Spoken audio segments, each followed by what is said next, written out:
thought they had banished us forever. But now, finally, we have returned.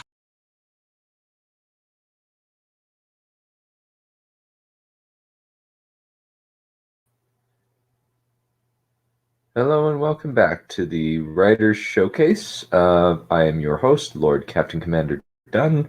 It's always a pleasure to be here and be able to help have other writers, talented, especially talented writers like what we're going to see today, showcase their work on this particular platform.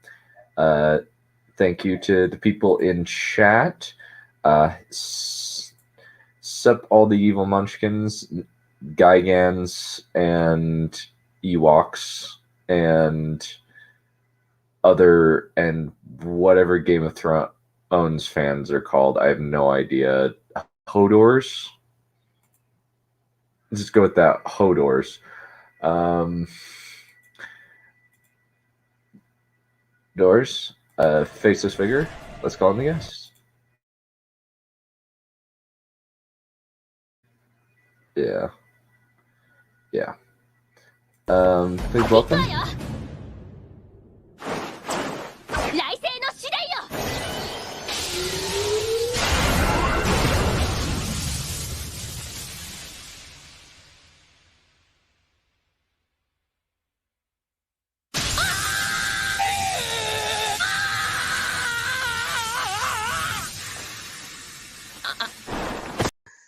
Yes, I have returned! Finally! Yeah. Lovely to have you back as ever. Yeah, you should find a I have returned clip to play for the people who've been gone a while. That would double the amount of clips I have, and I already have. Oh, just a single one. Just a single one. Oh, I already have maybe. I guess I'll find. I come back to you now at the turn of the tide. That might work. Yeah, that might. Alrighty. Well, we got a couple of other guests to bring in.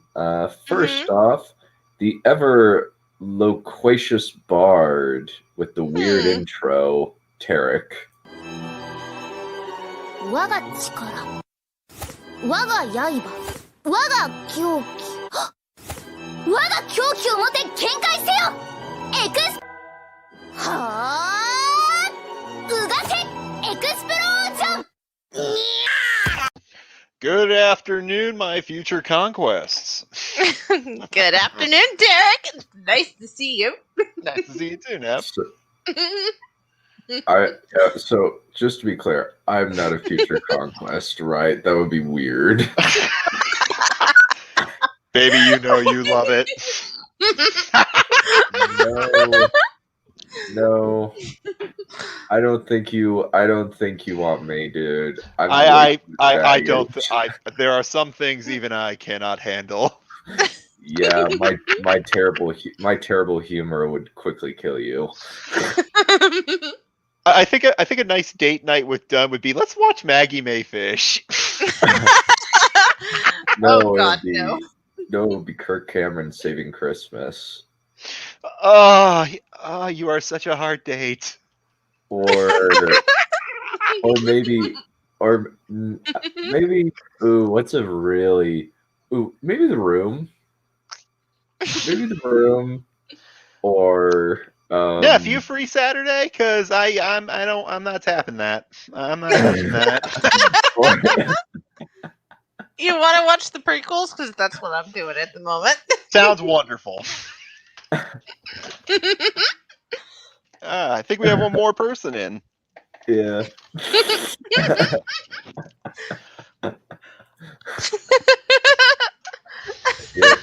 Well, be nice. No, it's hilarious when Wolf is an ass. It is. Anyway, we got some more people coming in. Please welcome our Beardy McBearderson Bearder dude, Carl Saylor. Fataco!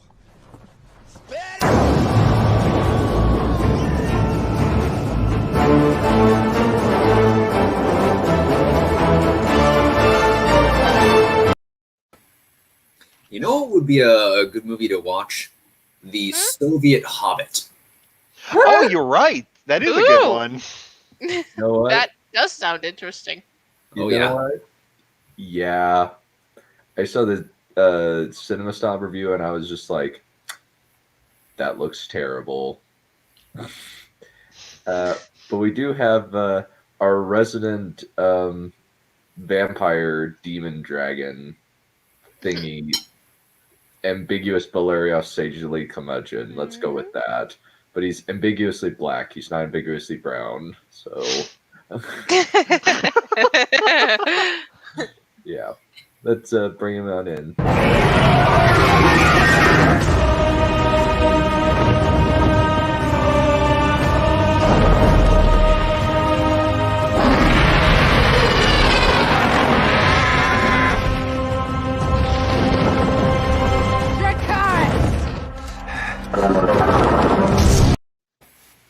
Yep, you better stay away, Daniel. Just stay away. Stay away. Stay away. So, Begone! You shall not pass! shall not pass. So, greetings, Bright Lord, Brightness, minions, Greetings, Valerian. and Soviet Hobbit. That sounds interesting. Oh, yeah. I'd be down for a watch together of that. That sounds fun. It is a unique experience. I assume it's subtitled. I'm sure we can probably find a version that would be subtitled. Either that or it's badly dubbed, which might make it funnier. Yeah, Can we watch? Badly dubbed would definitely be funnier. Wait, Dunn. Can we watch it with Brad's subtitles? I love his subtitles. Yeah, it would be fun to hear it in Russian, though, to hear Bill saying, "Oh, yeah, здравствуйте!" But American phenomenon, Wonder Woman. Yeah. Что? Не могу слышать. Что-то с микрофоном не так. Спасибо. Спасибо большое. Dunn, can you put on subtitles? I don't have a fucking clue what either of them are saying. Don't mind either of them. Hear you. There's something wrong with your microphone. We're saying sarcastic things about everybody else. Yeah, don't mind them. They're harmless. Tarek, what go to the yard, Wolf мне тебя не Дек мы жавния. Дон ходуёй на шмедня. Oh, this group, it's like herding cats.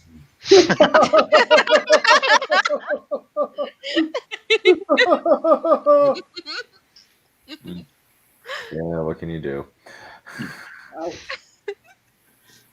Oh, and I think we should I told the guys before this, but people might not be knowing. Mothmaster, the master of mantises, has requested that I read one of his pieces as well. All right. Cool. And this time I will have a slight period of preparation, so it won't be a cold reading like last time. Sounds good. That's wonderful. Okay, so how are we going to do this? Does anyone need to leave? Like, soon? Not that I'm aware of, no. I don't have anywhere to be. I don't have to leave. I do usually go AFK-ish around 4. If we get to around 5:30, I'll have to tap out. All right, so you should go first then, I think. Yeah. You should probably go first, Squirrel. And that means you'd be able to get Mothmasters out of the way, too. That too, yeah. Yeah. Yeah. Why don't we do Well, you? that's the thing. Since I'll be doing 2 of them, do we want to do both of mine first, mine and Mothmasters as well, or do we want to break it up in between? Depends. Totally depends on you, buddy. Totally depends on you. I mean, I am hopefully anticipating a little bit of a breather between the two Let's weary voice. You want me to go between? You want to go first and then me and then you again? I think I can do that. Yeah, that sounds good. Yeah, that sounds like a good idea. Okay, so I have a bit of a dilemma, actually.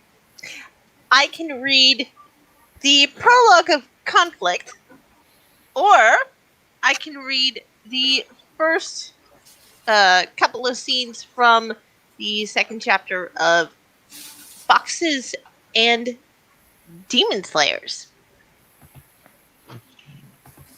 Sometimes Foxes and Demon Slayers. Okay. If I'll you read were that to one. read the prologue, would you read more of the of that piece next week? It might be interesting to build up a little bit of a continuity for people who'd be interested in hearing more of it. I mean, you haven't been on for a while. This could potentially be a clean start. That's true. That's a good idea, actually. And I'm almost finished with chapter 2 anyway. So. All right. Motivation to finish it. Yeah. All right. All right. So, shall I start us off? Yep, go for it. Okay. Now, if you remember from last week, I was sharing the first half of my fan fiction about Jadis of Charn. And in this fanfic, we got as far as a secret cave where she met with a djinn, and she was delivered a riddle. And we'll start with a little recap of that riddle, just to get ourselves back in the mood. Let us begin. You who seek to ascertain the power that I keep, 2 prices must you name before my magic may be shown. The second price you first must pay, and bitterly shall weep. The first you shall pay after, willingly, and yet unknown. By the powers, but these djinn surely love their riddles. Small wonder it is that the common folk of Charn worship them as gods. Indeed, it is held that the union of a djinn and a mortal maiden was the spark that first brought magic into the royal lineage of Charn, thus setting the path to imperial greatness before our feet. Of course, the wise among the nobility know the truth of the universe. Magic is nothing of the gods, merely a font of power like any other, understood by sages and mystics, and properly fed with blood sacrifice. Still, these legends are a useful tool to keep the common rabble in line. An aura of divine favor is worth more than all the spears and shields ever forged. For my own part, I have little patience for riddles. Naught but simple tricks are they. Nonsense to confound the unworthy and keep them from the paths of glory. But who else is more deserving to walk the paths of glory than mine own royal self? Name your price, djinn, I say, ignoring the riddle, and it shall be paid. Very well, daughter of kings, the djinn says. If you would claim my gift, you must sacrifice that which is most precious to you.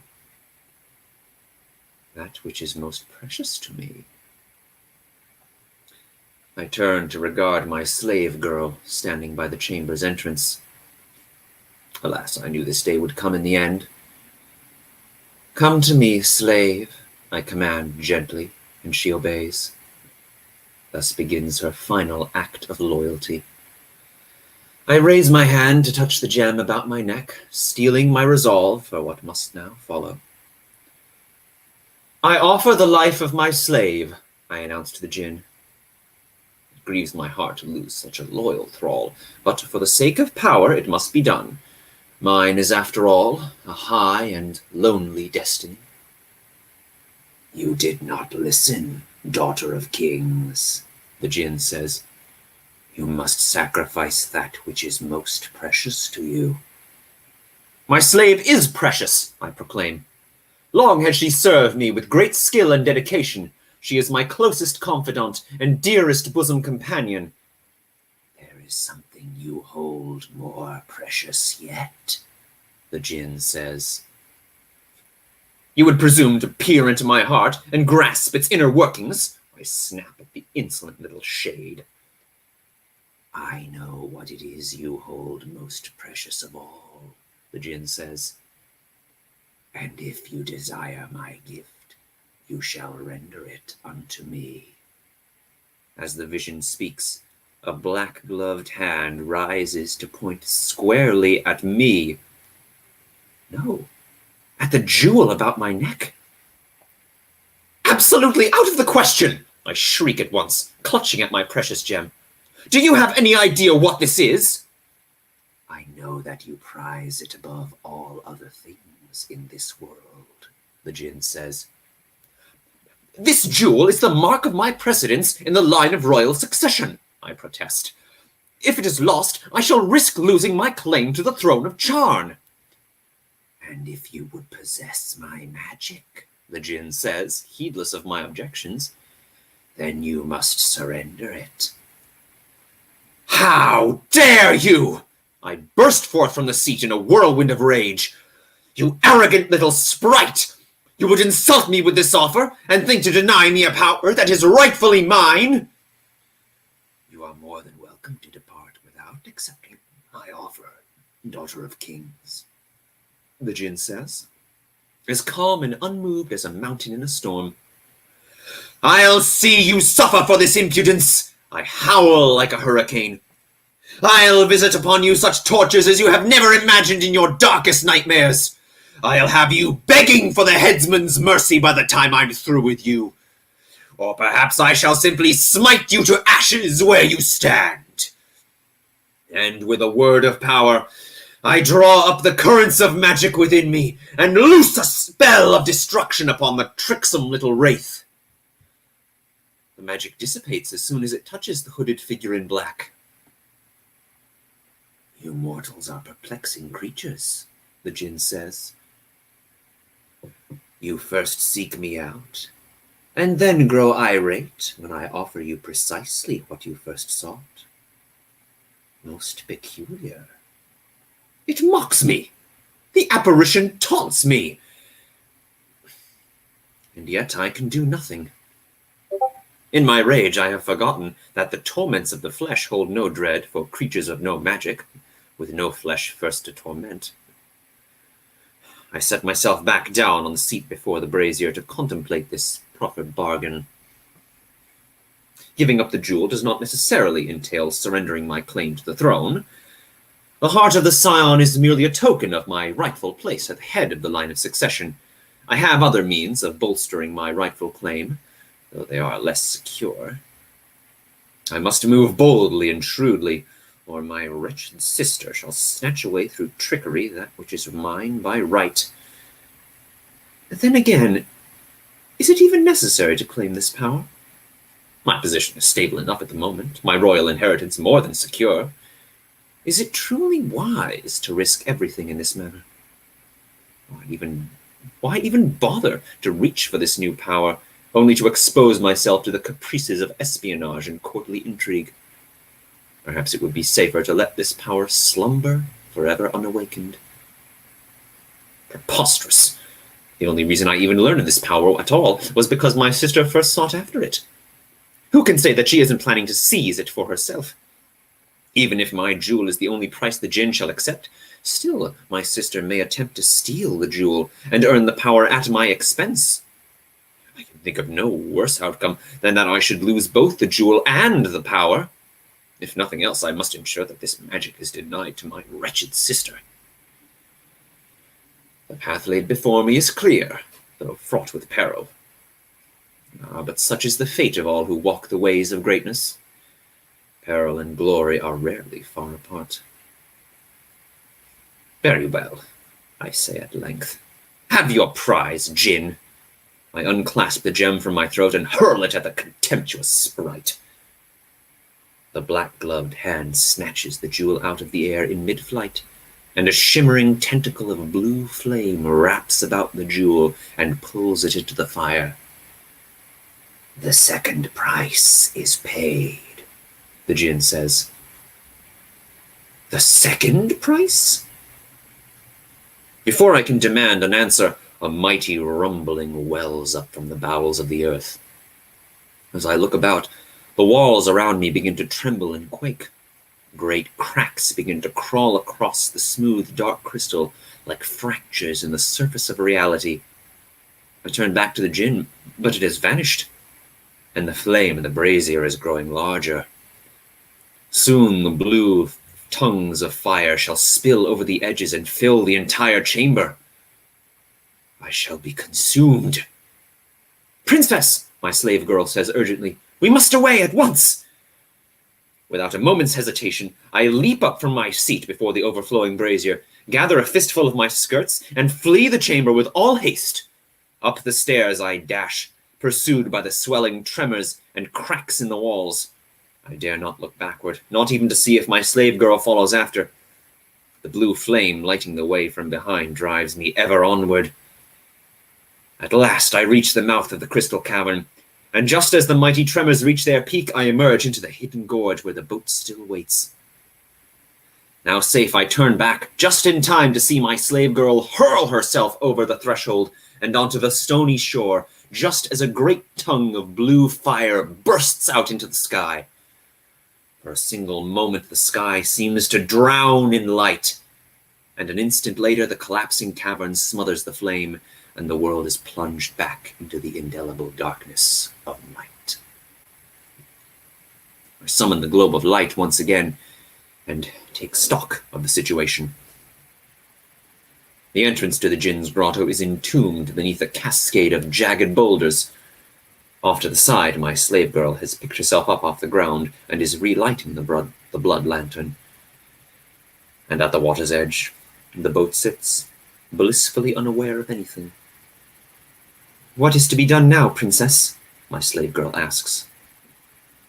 "Let us return to the palace," I say, making my way back to the boat. "Have we succeeded then?" my slave girl asks. "Have you learned something of the magic we sought?" "Speak not to me of magic, slave," I snap as I take a seat at the stern. "This errand was a dead end." My slave girl quickly joins me at the boat. She hangs the blood lantern at the prow, and with a shove, the slender boat slips into the dark water once again. Down the gorge we float in silence, and out into the great river. Just as before, we encounter no other vessels plying the sullen waters. And it is just as well, for in my rage I might just lash out with my sorceries and plunge any wretched travelers into the depths. And who could blame me? I have been cheated most cruelly, my birthright stolen away, and not to show for it, but a single word. A word? Only now do I truly notice it. A word I have never heard spoken before, tucked away in the recesses of my memory, like some half-forgotten gemstone at the bottom of a jewelry box. I might have always known this word. It is a word of most peculiar origin, wrought of many unfamiliar sounds packed into strange syllables, and not of any language which is known to me. Curiously, I open my mouth to give voice to this long-forgotten utterance. No! All of a moment I am seized by a terrible dread. So much of the nature of this word is still alien to me, and yet I do know that if it is spoken, then all the universe shall be at once laid to waste. Every living thing in the world shall be slain by the power of this word, save the one who gave it breath. This, then, is the gift of the djinn.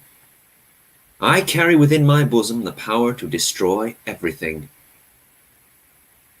What a waste! True, the djinn promised me a power greater than any other, and what power could possibly be greater than the power to completely unmake all that is and shall ever be?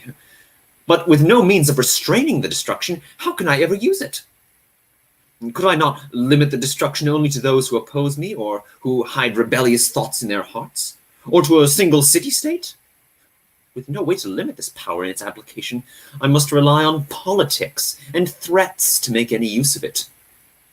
The greatest manifestation of power in all the universe is now reduced to an artless cudgel. Perhaps this word might prove a gateway to further power. If I were to analyze the components of the word or compare them to the ancient manuscripts of power, it may yet be possible to extrapolate a means of limiting the scope of the devastation. And yet, how would I even write the word? Many of its component sounds have no letters to represent them. And of course, I would need to conduct this research on my own. This is a power far too great to entrust to scholars and sages. And this research would simply consume my every waking moment, with nary a moment left over to consider the machinations of my confounded sister. Could it be that this was my sister's intention all along? Could she possibly have known that I would have to sacrifice the heart of the scion in order to claim the word? And did she let her slave pass this information along as though it were some dread secret? A conspiracy? Anger thunders through my soul at the very thought. I may have been outfoxed at last by that confounded sister of mine. Perhaps I shall loose the power of the word upon her, if only to frustrate whatever sordid scheme she is presently concocting. A shiver in the boat stirs me from my contemplation, and I look about to see that we have returned to the wharf and the dungeons once again. My slave girl already stands beside the boat with the blood lantern in hand. I have passed the entire journey fretting and fuming over things that are beyond my control. After taking a moment to collect my scattered dignity, I rise from the boat and step onto the stone wharf. Somehow the ground beneath my feet seems less stable than it did before. Indeed, all things are now less stable than they were. "Princess?" my slave girl asks. "Is something amiss?" I look at the girl standing before me in the flickering lantern light. I've never taken the time to notice, but she and I are of an even age with one another. Out of all my servants and chattels, she alone has my complete trust. In a way, she is the only steady point of light in my world, a world that is now plunged into shifting shadows. And yet... Are we... friends? The girl appears stunned by the question at first, but soon a compassionate smile dawns across her face. "Oh, yes, of course. You said as much in the lair of the Jinn. I am your closest confidant and dearest bosom companion, and you can be certain that I hold you in an equal regard." Equal regard. "Come here," I say, with gentle warmth on my voice. The girl sets the lantern down on the stone and walks toward me, the soft padding of her feet echoing through the tight stone chamber. I raise a hand to caress her face as she comes to me, and she smiles like the rising of the sun on a new day. Then, with a single swift motion, my hand clamps down hard on the back of her neck, and I drop to my knees and force her head under the water's surface. Equal regard? How dare she? How dare this slave, this insect, this mote of dust beneath my shoe? How dare she consider herself equal to her mistress? I am Jadis, crown princess of Charn, and soon shall I be mistress of all the world, and all creatures that move and breathe upon it. And by all the powers, this impudent creature shall know her place. A slave's place. The slave struggles for a minute or so, but my grip is forged of iron and shall not yield. Soon a final shudder racks her body, and she falls limp, overcome at last. I give her body a final shove, and she slides into the murky depths. Sink now, and may the dark waters swiftly bear your soul down into the abyss. As I stand back up and brush the dust from my skirt, I consider what the Jinn said. If my jewel was the second price, then what was the first? The riddle said I would pay the first after the second, but where's the sense in that? It also said that I would pay it willingly and yet not know it. Well, perhaps it was a metaphysical price of some sort. But look at me, trying to find some hidden meaning in senseless riddles. Foolishness. What is done, and must be dealt with as such. I snatch up the blood lantern and make my way back through the dungeons and up the stairs to the palace corridors. Darkness still reigns throughout the palace, and I meet no other souls as I silently wend my way back as I first came. Finally, after all the misery and catastrophe that has transpired this night, I find myself once again in the safety of my bedchamber. I set the blood lantern atop a nightstand, sit on the edge of my bed, and breathe. And then I begin to speak the word. Just one syllable, then another, and then another, each one a step closer to ultimate destruction. As I near that final fatal sound, I feel a tremendous power rising within me. It is not a thing of magic. I know well the sprightly sparkings of the currents of magic, but this is like none I have ever felt. No, it is something far deeper. A menacing crescendo of emptiness and dread. A monstrous abomination slumbering at the edge of reality itself, awaiting the moment when someone shall awaken its wrath. My lips stop moving. One more syllable remains. One last piece of that dreadful puzzle. I savor the silence, daring myself to break it for the final time. The universe seems to hold its breath. Horror and awe fill the air like a sweet incense, looming like the headsman's axe poised to strike away all that is and shall ever be. Life and death, existence and oblivion dancing together on the edge of a knife. I have never felt more alive than this very moment. I blow out the blood lantern, and the darkness rushes in.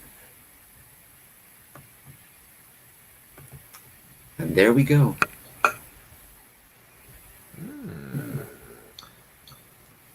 Yeah.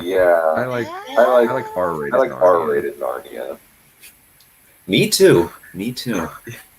Or at least PG-13 rated Narnia. Where's that? What the blazes is that echo? I'm not hearing an echo. I think it's coming from you. I really liked it. The Aladdin imagery was interesting. Aladdin imagery? What? I think she'd be by Okay, the wonders. I didn't make that connection. There is a reference to the Odyssey, though.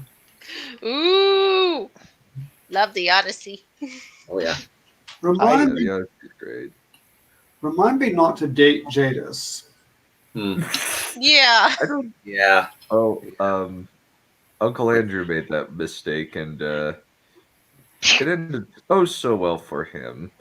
Yeah, he didn't Yeah. die horribly though, so he would have ended up okay, kind of. But He still, I don't think just had a bad date. I don't He think just I'll had try Very. a that. bad date. I don't think I'll try that course on her, on him, on her. I don't think I'll try that course on her. I enjoyed that though. That was intense. I gotta say that was really intense. Although I do kind of find it funny though when she asked the slave girl if we're friends, and I'm thinking, well, you did just try to sacrifice me to a fucking, to what is literally the Islamic devil. So Yeah, but you have to do these things. sometimes it requires a blood sacrifice, Yeah. What are friends for? Precisely. Yeah. I knew you guys would understand. Of course. look, it's not personal. It's just business. Yeah. That sent shivers up my spine. Yeah. The way the slave was killed kind of came out of nowhere, but That's Well- Jadis for you. She's very psychopathic. yeah, it's like, she just gave you a really high compliment. Mhm. and you That's- take it as an insult. What? Neph, you want to come to the pool real quick? Well, I mean, anyone want to take a guess what that first price was? I imagine that it was her restraint in humanity, what was left of it. The I'm slave. guessing it might have been her compassion. I was just gonna say straight up her soul, like straight up. Well, actually, there was a fanfic that kind of planted the seed of this, which was Jadis going out to find the word, and she has to pay her soul to exchange for it. But I didn't really think that was particularly interesting because anyways. So I figured I would add my own little spin on what the price was. And I imagine that is it Charn itself, as Becca states, / like because the word is so destructive, it just kills everything, and she loses everything. Well, I mean, one could say that. I suppose it shall remain a mystery what that first price was. I gotta say though, like I don't know if that was in the original Chronicles of Narnia, the whole idea with the word and everything. Yes, it was. Yeah, that's how the word. What I was gonna say was it's a very, very transparent allegory to nuclear weapons. Aslan all but spells it out at the end of the book. Yeah. But what I was gonna say was that it kind of reminds me of Rincewind from Discworld, where he has that one spell that's so destructive it literally scared all the other spells out of his head. God, I love Pratchett. Yeah. R.I.P. Yeah. All right. So, Valerian, you want to go next, or can I go next? Yeah, I'd probably better go next. Sorry. Okay. If anybody wanted to drink ink this lamp oil stuff, they would, and to put it where anybody could sidle up, I'd love break down the door, then leave it away the bars, then pick the lock and drink it. All right, no, all right. For now, nobody is to do anything. Everybody is act natural, and nobody's to take a leak near an open flame. Act natural. Right. Yeah. Hail Pratchett. Damn right. King of parody. Master. Yeah. Thou shalt be missed. So, Valerian, I think you're up. Yep. Are you ready? Yep. Let's go. Yep. Okay. We'll see how this goes. Pylamar was sitting alone in the study, supposedly going over the castle's accounts, but in reality trying to write a letter to Margaret, who had left for Darzaz with Muku, still in the capacity of her tutor. Grant the Master of Arms as her bodyguard, and her maidservants and her former governess, Varane. Adri had gone with them. The Count thought it best to keep both daughters a safe distance away until things blew over. Margaret's last words still resounded in his ears. She was just upset at having to leave, he tried to convince himself. Even leaving for a few months to visit the Imperial Court was hard for her. It's not that Sacred Nine vouchsafed her any kind of foresight, surely. But he could not forget her words. Gracious Father, I have the horrible feeling, that we shan't meet again in this life. We are alone. You needn't say gracious Father, he had said lightly. Inside, though, he had been worried, even shaken. The days when he could protect his daughters were rapidly coming to a close, if they hadn't already. Edrion will protect them. he said aloud, coming back into the present. Darzes is far from the court, and by the grace of Nihandra, it is strong. So long as they don't openly take up arms, the court will leave them alone. Fair daughters, he began to write. As I write these words, it is 2 weeks since you left Serthaton, and if the roads are good, you shall be about 3/4 of the way to Duke Edrion's court. I know the land route is difficult, but once you reach the town of Zudzeach, you can hire a boat upriver to the castle Malware Lishbears, as we discussed before you left. This has the added advantage that... He paused. It is indeed lucky that Margaret had the sense not to go by ship, or she would have had to go through Tharmalon and almost certainly fall into Burunu's sticky hands. But that's not perhaps the most politic thing to put in a letter. How to warn her about the letter, though? Oh yes, the letter. This letter, which the Count had received the day after Margaret's departure, had rekindled his fears and had helped make his nights even more sleepless than they already were. It was a letter from Burunu, the governor of Ihalumu, which had arrived in a green and crimson envelope and was signed with the governor's seal. Noble Count, Great One has dealt me an unforgivable insult. When you and Lady Margaret were my guests, I requested her hand. At the time, you protested that she was too young, etc. So I waited. Now I learn that you have arranged an engagement to another party, and to one of lesser rank at that. I had the prior claim, and that ought to have been respected, just as Sauron's prior claim to the hand of Avu was honored. You are not treating me according to law, and I therefore bring my protest against you to Exalted Box. May it grant me justice and my heart's desire. Remember, Ikri upholds those who follow the law, and brings low those who flout it, for the law is of Sacred Nine. Burunu's heart's desire? My ruin and my lands, I dare say, he murmured. And Duke Edrion is of higher rank. These Sandoranian nobles are too arrogant by half. He wished Margaret were there so he could talk. No, it was better so. Burunu can't get his paws on her no matter how the Emperor rules, he thought. Not that there was any doubt of the result. Exalted Box had its own reasons for favoring Burunu, and such laudable reasons. And as for Sauron, Burunu must have read a different version of the Waramod from me.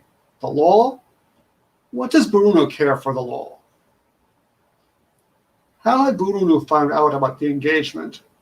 All clues pointed towards Gaga. It was most likely indeed that Gaga had been given to Pylamar by the Emperor for precisely this purpose. But how then did the messages get out of the castle and make their way to court?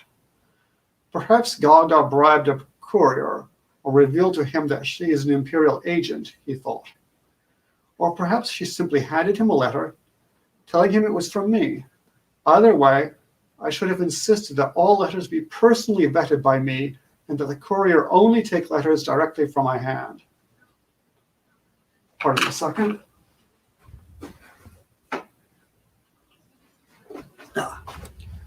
Just grabbing some water. There. From my hand. Okay. Of course, Burunu didn't have a case. No jurist of whichever school would have agreed that Pylamar was under the slightest obligation to marry off his daughter to anyone to whom she wasn't engaged. The engagement with Edrion the Younger had been, yes, politically risky, but hardly unlawful, and no jurist could gainsay that. No jurist who wasn't corrupt or afraid or both, he said aloud. The will of the ruler cannot alter the law, for the ruler stands under the law of Sacred Nine. But that makes little or no difference as far as my likely fate is concerned.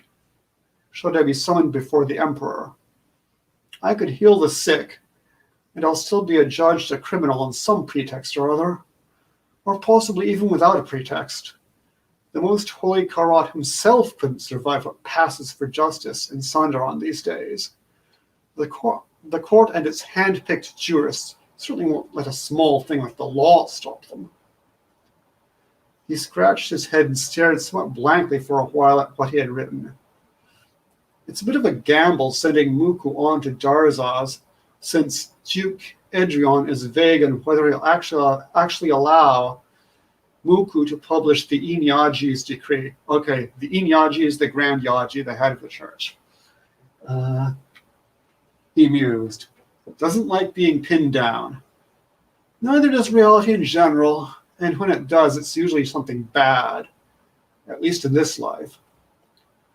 Pylemar sighed and made a helpless gesture. Oh well, I guess Darzas is probably the least dangerous place in the Empire for Blessed Muku to stay.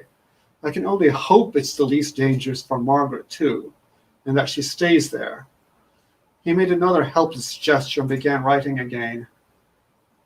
Whatever may befall, you and Audrey are in my mind and heart. Remember what I have taught you about ruling. Follow the advice of wise and loyal counselors, and read the Waramad and commentaries daily. Pray often to Sacred Nine and to Karat and his sacred family, and lead a blameless life. Farewell, my daughters. Suhrunyaja Ishtaka Chanji. Somehow this didn't seem quite adequate, but it would have to do. He stopped writing, folded the letter, placed it in a blue and light green envelope, and sealed it.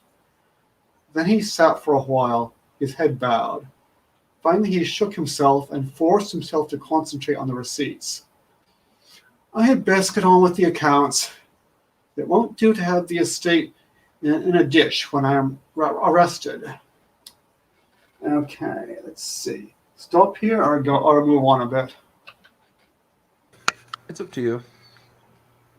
Okay, that's the end of that section. Let me have a look here and see how long this next bit goes for. We have been going for about 47 minutes. 47 minutes, you said? Yeah. Really? Yeah. Oh, you mean we have been going for 47 minutes, not me? Yeah. Yeah. Yeah. It's yeah. I think it's. Yeah. It's been. Yeah. So if you want to pause there, or keep going, it's up to you. Okay. Maybe I'll try it for another 5 minutes or so. Let's see. Okay. Go for it.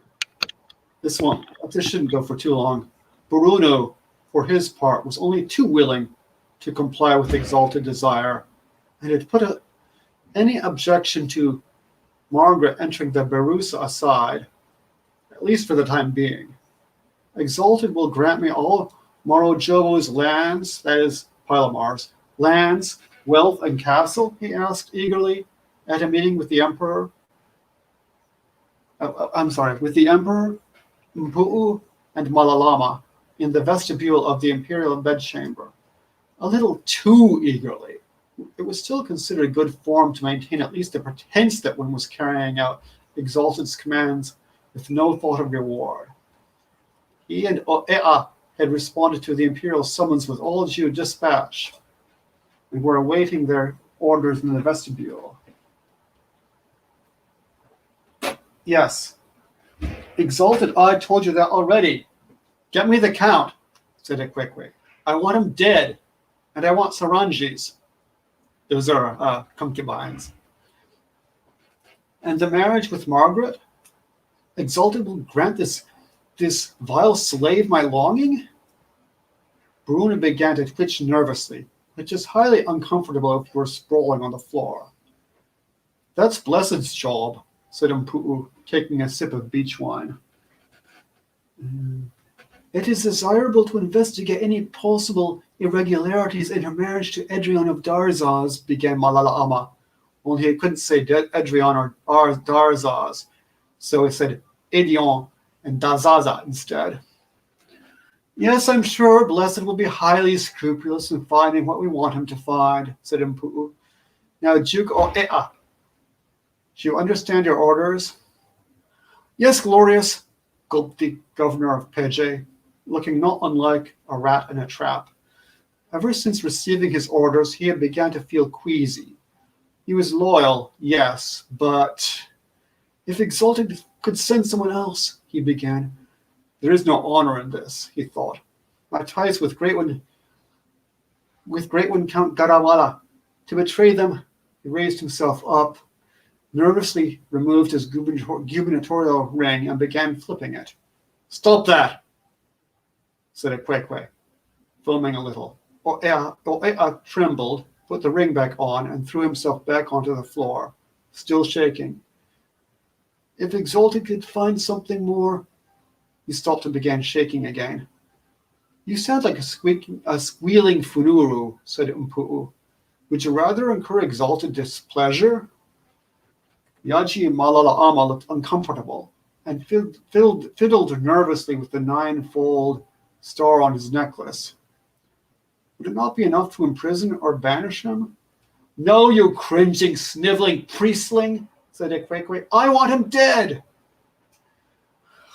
Blessed may be a bit of a bore, put in Mpu'u between sips of wine, but he does have a point. Killing nobles is best avoided where possible. It's messy. No, said the emperor. I said I want him dead. Exalted I, by imperial command. Pardon me. He glowered, or gave it his best language shot at O'Ea. You will bring him here to be executed or die yourself. Use some pretext if it helps your conscience. I don't care. Exalted I want to watch him die. This was unusually coherent for Exalted. Exalted, may I go? Gasped O'Ea, barely lifting his head. If you want to live, you better get out now, screamed the emperor, or rather squealed. It's the thought that counts. O'Ea took the hint and left the room as quickly as possible while crawling backwards in accordance with court etiquette. We are very displeased, said Ekwekwe. O'Ea is a traitor too. He should die. We can't kill the entire court, Exalted Emperor, said Mpu'u with a sigh. Exalted Father might consider paying some attention to politics. My exalted will is politics, said the Emperor. Dismissed. I want Saranjis and Waka'a. Waka'a is a kind of drug. Malala Ama crawled out almost as hastily as O'Ea had. Mpu'u exited a little more slowly, trying to keep from rolling his eyes. Luna left too. Okay. Pardon me, one more. I need to write myself a note. Okay, now I'm done. That's my name. You can't have it. That was fun. That was nice. Yeah. Yeah. Mm-hmm. Good. So the bit with the count is doing his monologue. Doesn't drag too much. No, it's Yeah, you always need a good fun. monologue. I like monologues. Mm-hmm. Monologues are underrated.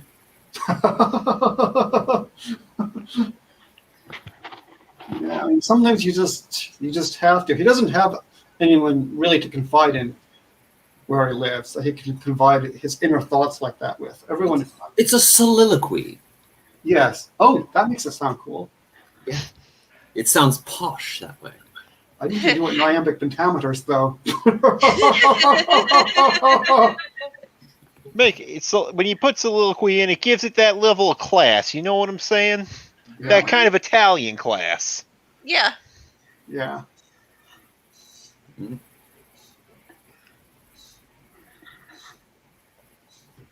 Yeah. So, any possible improvements? Oh, I'm sorry about all the names, by the way. Sorry about that.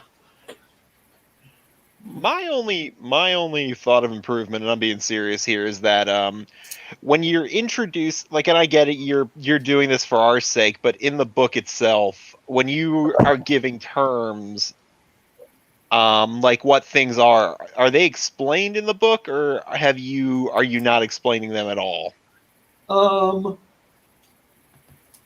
Yeah, I mean, they're generally explained. However, this is like we're in chapter 9 here, so they've been explained in earlier chapters. That's what I was asking. Okay, I just wanted to make sure about that. Yeah, probably wouldn't hurt to add a reminder now and then, though. Yeah, but you're gonna have to work it in a what's the word? Organic way. That's the word. Yeah. Yeah, I would do to say every moment. Wakata is a drug. Wakata is a drug. A Yaji is a priest. A Yaji is a priest. A Yaji is a priest. Every time I use the word. Right. I think the only thing would be like I don't fully. I think I have a good like picture of what your characters like their personality is. I kind of would like to know like what they look like.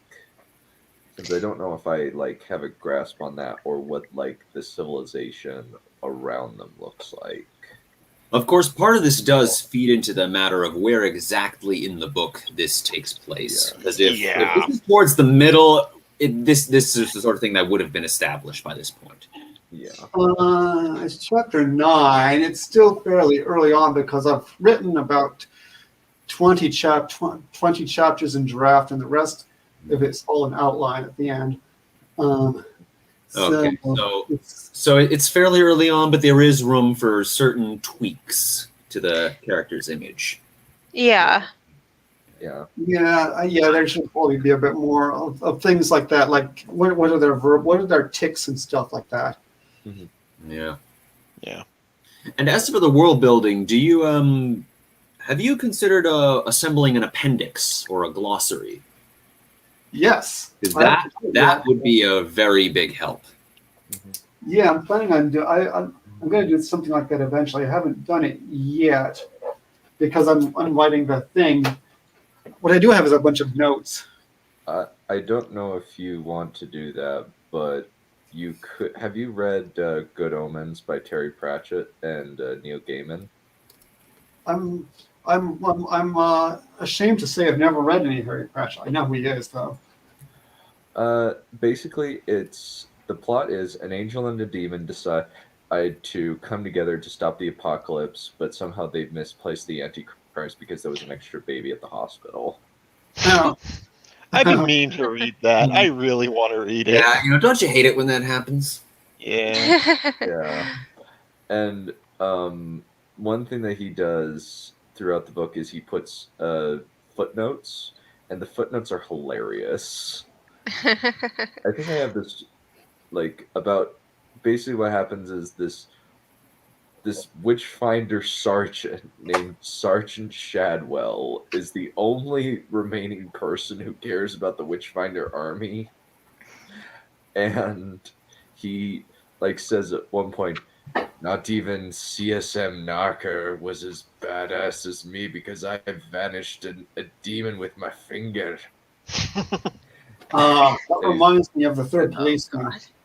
Yeah, and then he said, and then a footnote going into how CSM Narker with his giant 20 stone frame, iron reinforced book, ironclad book, specially reinforced candle, and like metal bell could clear the felt of witch doctors and other assorted undesirables faster than a Gatling gun.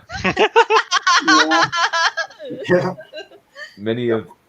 A quote was about him at the time was, many of the natives account him to be a sort of god that is either a very brave or very stupid witch doctor who will face down CSM Narker, or when he's bearing down on him. I would rather have this man on my side than a battalion of Gurkhas. Fair enough. Yeah, that reminds me of the third policewoman, although it's not fantasy. It's like some weird weird modernist groups book. And this guy goes to hell, and weird things happen to him. And then there are footnotes from this about this figure named Marquis de Selby who did some weird scientific stuff. Anyway, blah. Mm-hmm. You had to be there. Anyway, it's a similar thing, doing weird things with footnotes. Mm-hmm. Right. I think it is. Oh, I believe I'm standing in for Mothmaster next. Yeah. I believe so, I yes. believe that was what we decided. Yeah. Yeah. All right. So I will be. I think one of the things that he wanted to show was there's some pictures that go along with it. So we'll be sharing Ooh. screen. There we are. So here goes. In spring, life is restored through blooming flowers, and summer is full of powerful storms and blazing heat.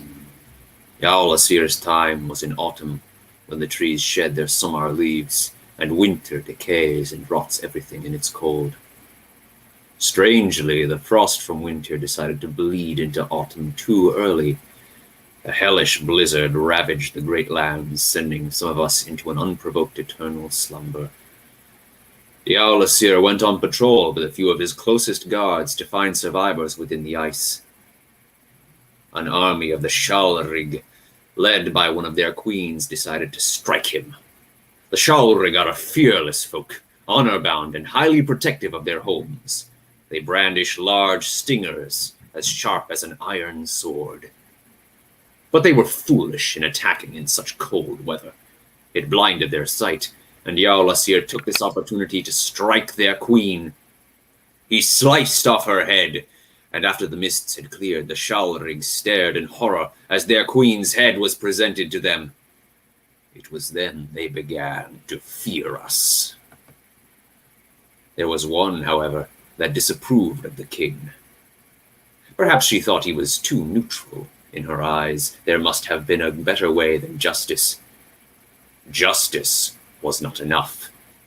The pain and destruction warranted vengeance, not mercy like the king so gently offered. She wore a crown of thorns upon her head, and armor forged of gold. Born with the shame, Shalrigan markings, and eyes forged of ice, her name emblazoned in infamy. Magnarig, the Unholy. It was the day that Jarl Asir's famous cry echoed throughout the kingdom. A traitor in our midst! Magnarig impaled him upon her golden dagger, straight through his heart. Jarl Asir, though wounded, was brave enough to challenge her in battle. Near the sun's set, the two were evenly matched. Iron collided against gold, yet the wench gained the upper hand. The Forge King fled into the cavern to plan his return home, but he never returned. Short and sweet. Yeah. Things get interesting from here. Thank you, Mothmaster. That was great. That was wonderful. That came out really well, Moth. Mm-hmm. Nicely done. Very nicely done. I agree. Yeah, he's really got a hand on his own style. Yeah. Oh, yeah. He does. And that was some good art to go with it. Oh yeah, yeah. Yeah. Also, I couldn't help but notice that particular spelling of sommar. That's the Swedish way of saying it. Oh, nice. He once told me that the entire thing with this universe or with this world is very Norse inspired. I was asking him how do these moths talk? Like, do they have an accent? What do they speak with? He said and that's what he told me. They're very Nordic inspired. I said, that's interesting for moths. I never would have put that together. Ooh, that was quick, but I like the whole mythical thing going on. I am diction. definitely I like the jealous diction. of his art talent because I can't draw or handwrite to save my life. I have horrible dysgraphia. I can draw, I can write, but I'm not good at doing short. So yes, I'm jealous. I can draw maps, and I can create like writing systems and stuff, but scenes are very much beyond me. I can draw, but in a cartoony style mostly. We've observed. Yes. And Tarek was completely traumatized for life. Yes. Yeah, sorry about that. Oh no, it was hilarious. I'd pay for the therapist, but I'm kind of poor right now, and also I'm in an undisclosed location, so you won't be able to catch me.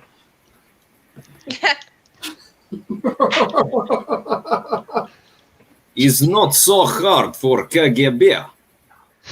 We keep track of all known enemies of the people. Uh-oh, the KGB are after me too? Oh dear, we're all gonna KGB die. are always after you.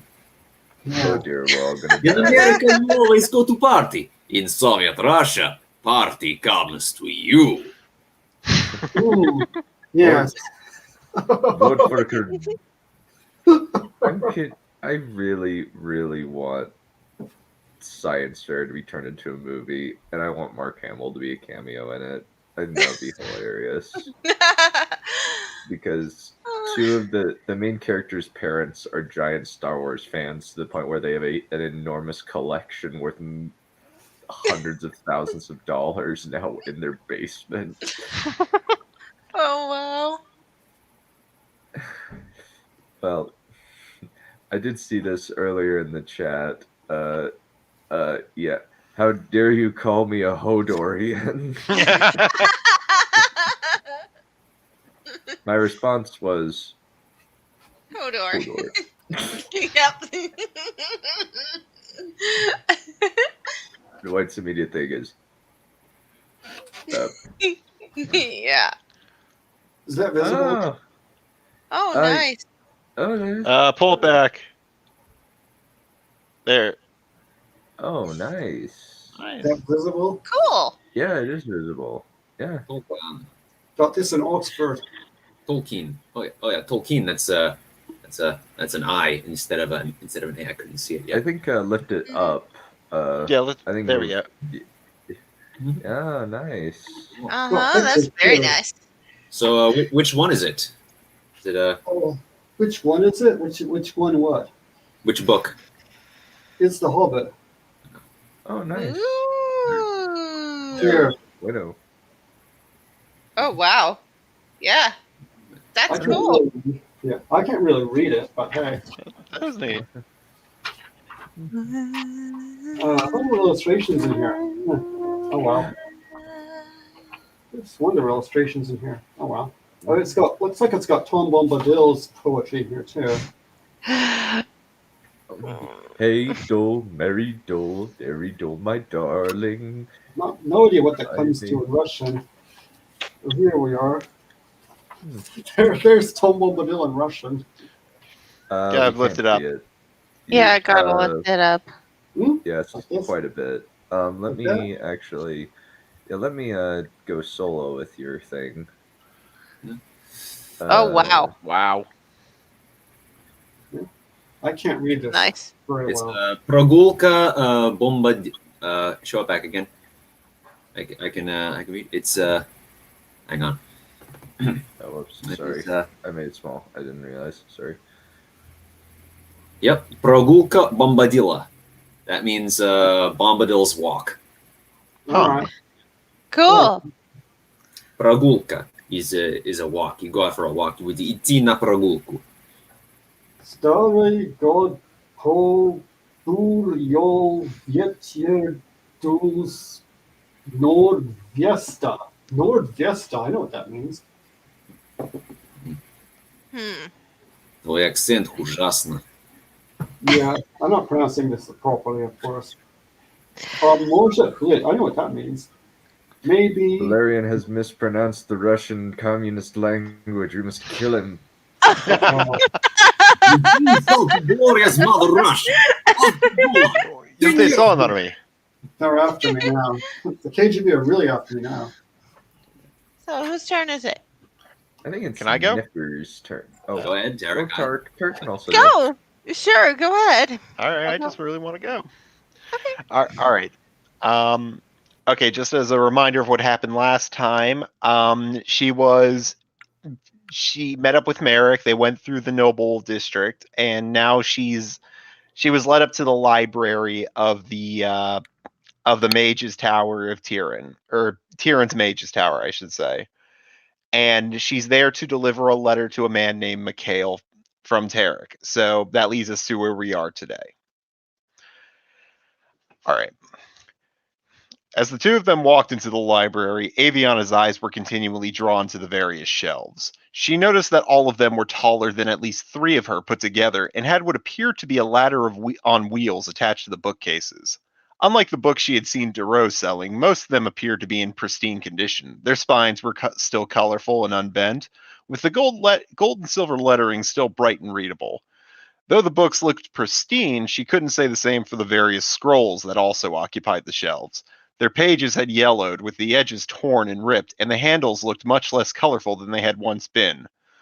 As they arrived closer to the center of the library, Aviana looked up at the ceiling again and observed its circular shape, with 4 large open windows that let light into the room.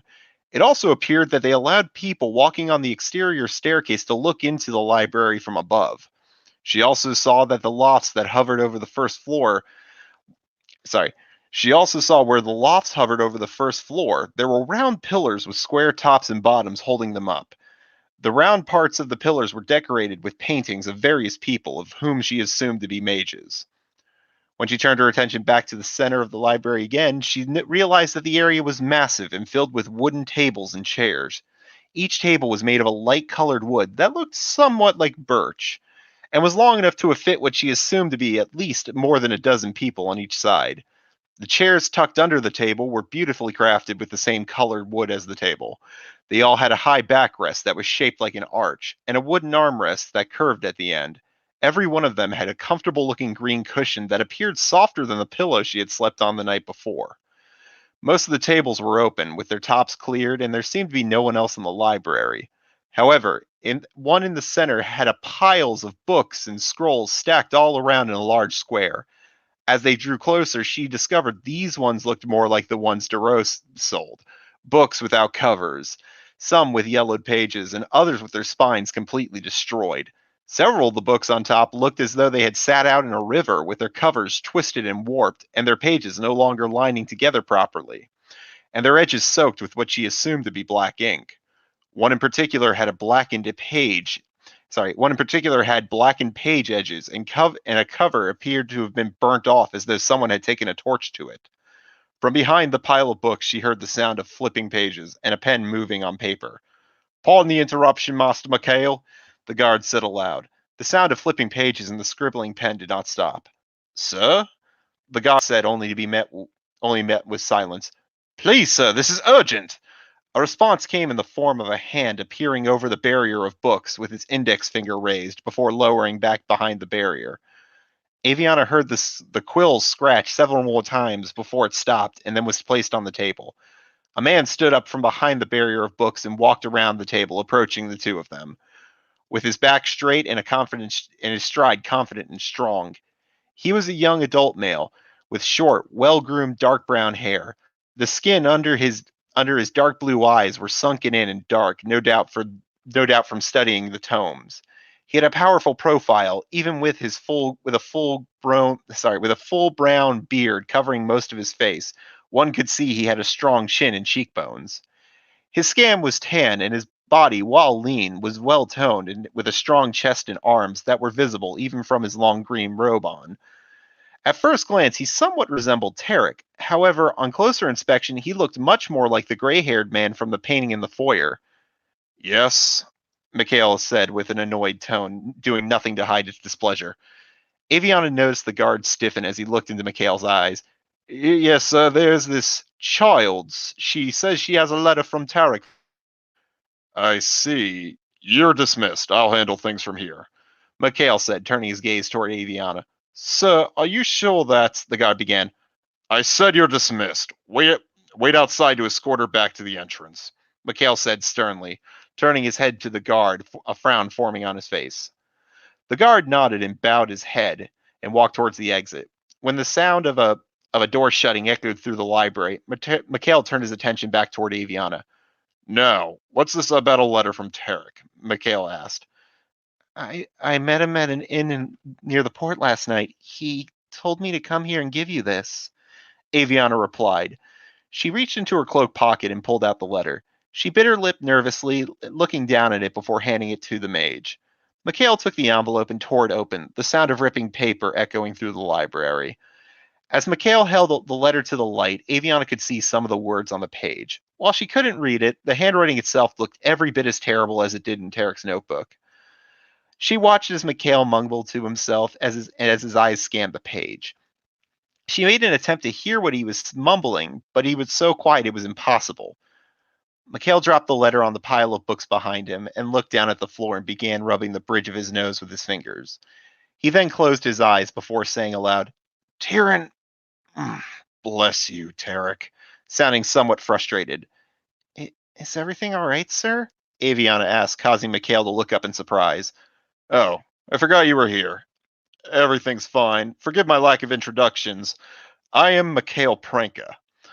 Aviana's eyes went wide at hearing the name Pranka and immediately bowed her head. I apologize. I didn't mean to. "Just Mikhail will do," Mikhail said, his tone expressing disdain in his voice as Tarek at being called Lord Pranka. "Please, sit. I have some questions," Mikhail said, pulling a chair from the table and sitting, then gestured for Aviana to do the same. Aviana picked up the chair next to her slowly, the heavy furniture shaking in her struggling arms as she pulled it away from the table. She had been scolded many times by Matron Alyssa for dragging furniture against the floor. She didn't want to risk earning the mage's ire by ruining theirs. When the chair was fully out and facing Mikhail, she climbed into her seat and laid her arms on the armrests.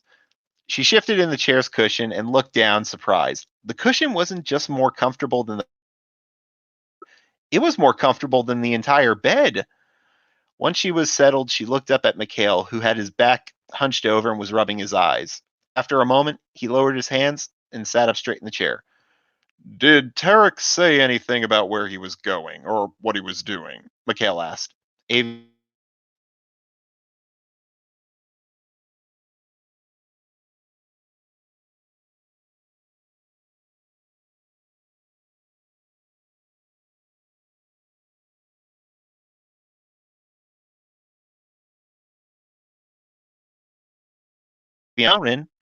"All right. Do you know why particular tavern?" Mikhail pressed, beginning to sound annoyed. I don't know, sir. He paid his tab, but that's all I know," Aviana said, shifting in her chair. "Did he tell you why he chose you to make the delivery?" Mikhail said, his voice trembling in irritation. All I know is all Aviana replied, sinking in her seat. "Then what do you know?" Mikhail cried out, his face turning slightly red as his neutral expression gave way to a frustrated one. Aviana winced as it became hard to breathe. The air around them was getting heavier and charged, like the air out around the tree outside. "All he told me was to come here and deliver the letter," Aviana answered with a whimper, her body shaking as sweat dripped down her forehead. She watched as Mikhail's eyes lit up, as though realizing what he was doing. Suddenly, the air around the room began to feel normal again, and his frustrated expression turned to an apologetic one. I apologize. I'm normally much more level-headed when it comes to my brother's childish games." Mikhail took a deep breath and calmed himself, folded his hands into his lap.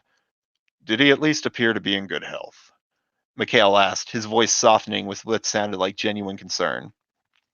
Aviana sat up, her body's trembling lessening as she relaxed and leaned against the chair's backrest. "He did, sir. In fact, he gave a performance at the inn. Everyone enjoyed it, even the bartender he owed money to."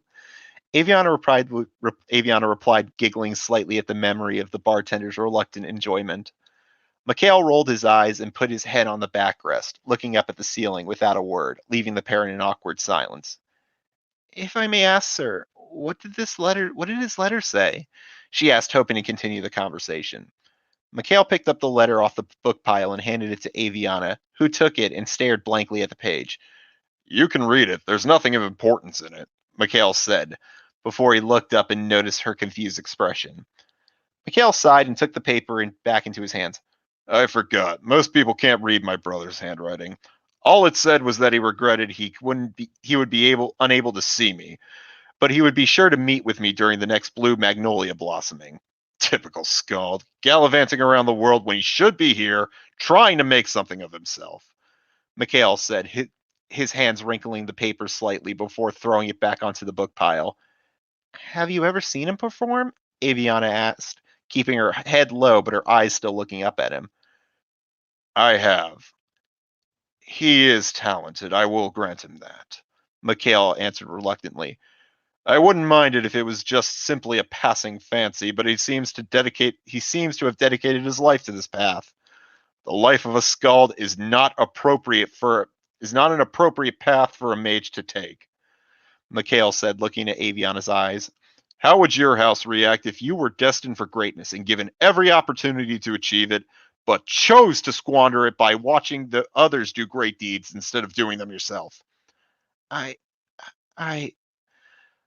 don't have a house, Aviana admitted as she turned away from him. Mikhail said nothing for a moment. I didn't realize you were Savette. What's your name? Mikhail asked, intrigued.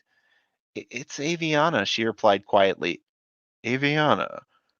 Why do you think Tarek told you to deliver this to me? Mikhail followed up. I don't know. I'm kind of hoping that maybe it's because I'm a mage and you can help me realize it, Aviana said sheepishly, turning back to Merrick. Mikhail opened his mouth to say something, but he was interrupted by the sound of the library door opening and the sound of footsteps.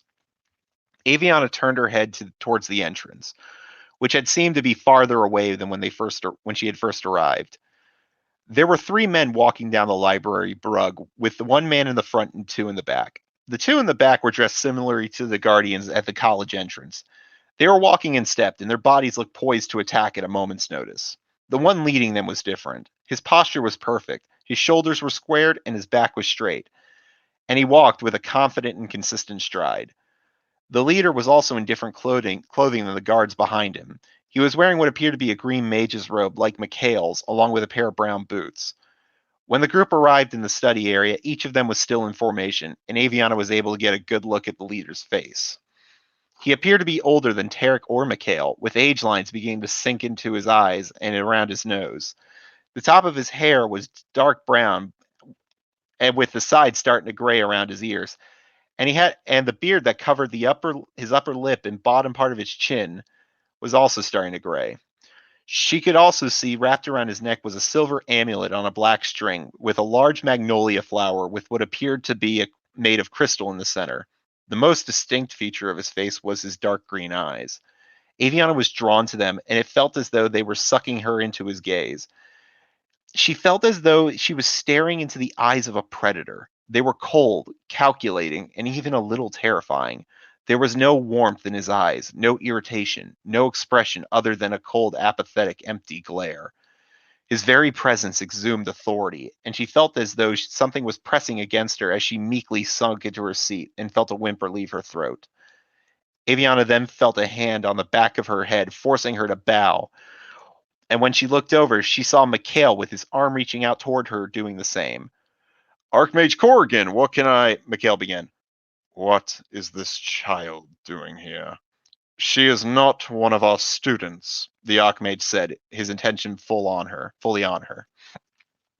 She could feel her body involuntarily squirm as the Archmage leered down at her. She felt Mikhail's hand leave her head as she sat up.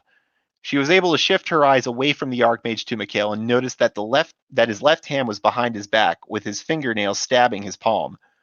Mikhail took a deep breath, his body shuddering slightly. This is Aviana, sir. She was delivering a letter to me from Tarek. The Archmage frowned at the mention of Tarek's name, yet the cold expression in his eyes did not change. Let me see this letter, the Archmage commanded, looking down at Aviana. Aviana's blood went cold as his eyes were back on her. She felt an almost oppressive air on her. She felt an almost oppressive air all around her, making her feel cold and heavy. She slowly reached for the letter on top of the book pile, but stopped as the guards behind the Archmage suddenly raised their spears and pointed them at her, causing her to freeze in place. The metal on the spear was shiny and reflected her whimpering and trembling face in the polished metal. The spear tips were sharp enough that even looking at them caused her to feel pain, as though she had already been stabbed. The Archmage put up his hand and the guards retracted their spears, standing at attention. Aviana slowly turned her body and grabbed the letter atop the book pile. She slowly handed it to the Archmage the letter, her hand trembling as he ripped it away from her. She watched the Archmage's eyes scan the page, and as he muttered something inaudible. Suddenly, without a word, the air around the Archmage's hand ignited into a bright green flame, causing Aviana to shut her eyes and grip the armrests of her chair tightly as an intense heat rushed over her face. She opened her eyes just in time to see ashes fall from the Archmage's hand. She then turned to Mikhail, his face looking forlorn as he watched the letter's smoldering remains fall onto the library's white marble floor. "Why did Tarek send you?" the Archmage asked. He said he couldn't. Before she could finish, the Archmage interrupted her. "Stupid girl, why did Tarek choose you specifically for this errand?" The insult hit Aviana's heart like a spear of ice. It wasn't the worst thing she had been called, but his uncaring, almost emotionless voice made the insult feel worse than it would have coming from anyone else. She could feel that his expression in his eyes had somewhat changed. They were more judgmental, as though they were observing her every movement, whether intentional or not. Her gaze shifted away from the Archmage towards an empty corner of the library as she answered quietly, I don't know, sir. I suppose it's because I was the first person who talked to him." When she turned her head back around, the Archmage said nothing and continued observing her. The silence made her body go tense. Her mind raced with the thought that Tarek had fooled her into taking whatever punishment the Archmage had intended for him. Suddenly, the silence was broken as the Archmage turned his head towards Mikhail. "Did you send any correspondence to Tarek warranting a response?" Mikhail straightened his posture as he was addressed. "No, sir, I didn't," he firmly answered. As the Archmage stood silently staring into Mikhail's eyes, Aviana noticed that Mikhail's fingers were coated red with his palm bleeding. The Archmage said nothing and turned back to Aviana. "What did Tarek offer you for doing this?" Aviana felt a whimper built up in her throat. He gave me 10 dharma and said I may learn something if I came here." The Archmage took a deep breath, his expression unchanged, but his eyes displaying his annoyance despite his stoic and unmoving face. "I know that fool Tarek. He sent you here because he believed that you were someone who may be worthy of joining our ranks. However, further proving what a disgrace he is, he was wrong," the Archmage announced coldly. "It would be clear to even our most challenged students that there is no potential in you." "How are you so sure?" Aviana countered. She then gulped and realized what she just did. She briefly looked over to Mikhail and saw him visibly shudder with a look of pity on his face. When she turned back to face the Archmage, she observed that even the guards behind him were looking nervous. The Archmage took a deep breath and exhaled harshly before he spoke. His voice, while still monotone, had an underlying fury to it. "Your appearance makes it clear you are nothing more than a pauper, and given your young age, you were no doubt a burden that no one wished to bother with. Your lack of proper etiquette in our presence only proves that no one bothered to teach you even the most common social norms that even children are cognizant of. However, most damning is when Mikhail introduced you, he did not say your family name," the Archmage said coldly. Aviana said nothing as the Archmage stepped forward, standing over her. His presence made her body go cold, as though she was standing in a snowstorm, and no fire, no matter how powerful, would ever warm her. "Mages are children fathered by Tyrion or his attendants. They have their name known throughout the country even before their birth. There has never been a mage that does not know their family name," the Archmage said. The words plunged into Aviana's heart like a knife, tears swelling in her eyes as she was unable to hold them. Yet the Archmage continued. The knowledge and power of gods and kings is not meant for one such as yourself. You should not have even been allowed to step foot in these hollow grounds. Aviana's tears were in free fall as they dripped down her cheeks onto the marble floor beneath her. The sounds of her sobbing echoed throughout the library. Without a word, she heard the Archmage walk towards the library exit, his guards following behind him. Their footsteps were much quieter than her cries. Suddenly, the footsteps stopped, and the Archmage's monotone voice echoed through the library, overpowering her sorrow. I am not a man without sympathy, so I will offer you my most often sought-after wisdom. Go pursue the options you have available. The world always has need for more servants and prostitutes. Suddenly, the doors to the library opened and then shut. The only sound left to echo in the library was Aviana's sorrow. And I'm done. Fuck this guy. Yeah, Yeah, can I very just much say that so. I hate him? I absolutely Yeah, that's loathe good. him. Yeah. What's the douchebag wizard from the first two Discworld books? The one who's played by Arch-Chancellor or Tim- Rincewind? The one who's played by Tim Curry in the miniseries. Oh, I think it's the Arch-Chancellor. Oh, that was James I thought that was James Cosmo. Oh. Yeah, Aviana needs a hug. You She lot needs are, all the hugs. you lot are commies. Mitch was quite right. He gave her his wisdom, his long sought after wisdom. She should be grateful. And here's the sad part in all seriousness. The sad part is that he's not wrong. That's the thing. Like, he's not wrong in what he's saying. He's just saying it in one of the worst possible ways to say it, because it truly is apathy. He just doesn't care what she thinks. He's just telling her how it is. That's the worst part. Oh, come on. Yeah, He it's does. like He does. I don't do hugs. He is the sagely Beleriand curmudgeon. He's like the Grinch. He's like the Grinch. He Yeah, just needs a Cindy Lou Who to give him a hug, and then his heart will grow 3 sizes that day. yeah. Well, there is at the heart of all evil is apathy. What was it? Apathy is death. I think that's a line from KOTOR 2. I was it? think it is. That was an excellent scene, though. Mhm. Thank you. Yeah, very good. Very, very excellent.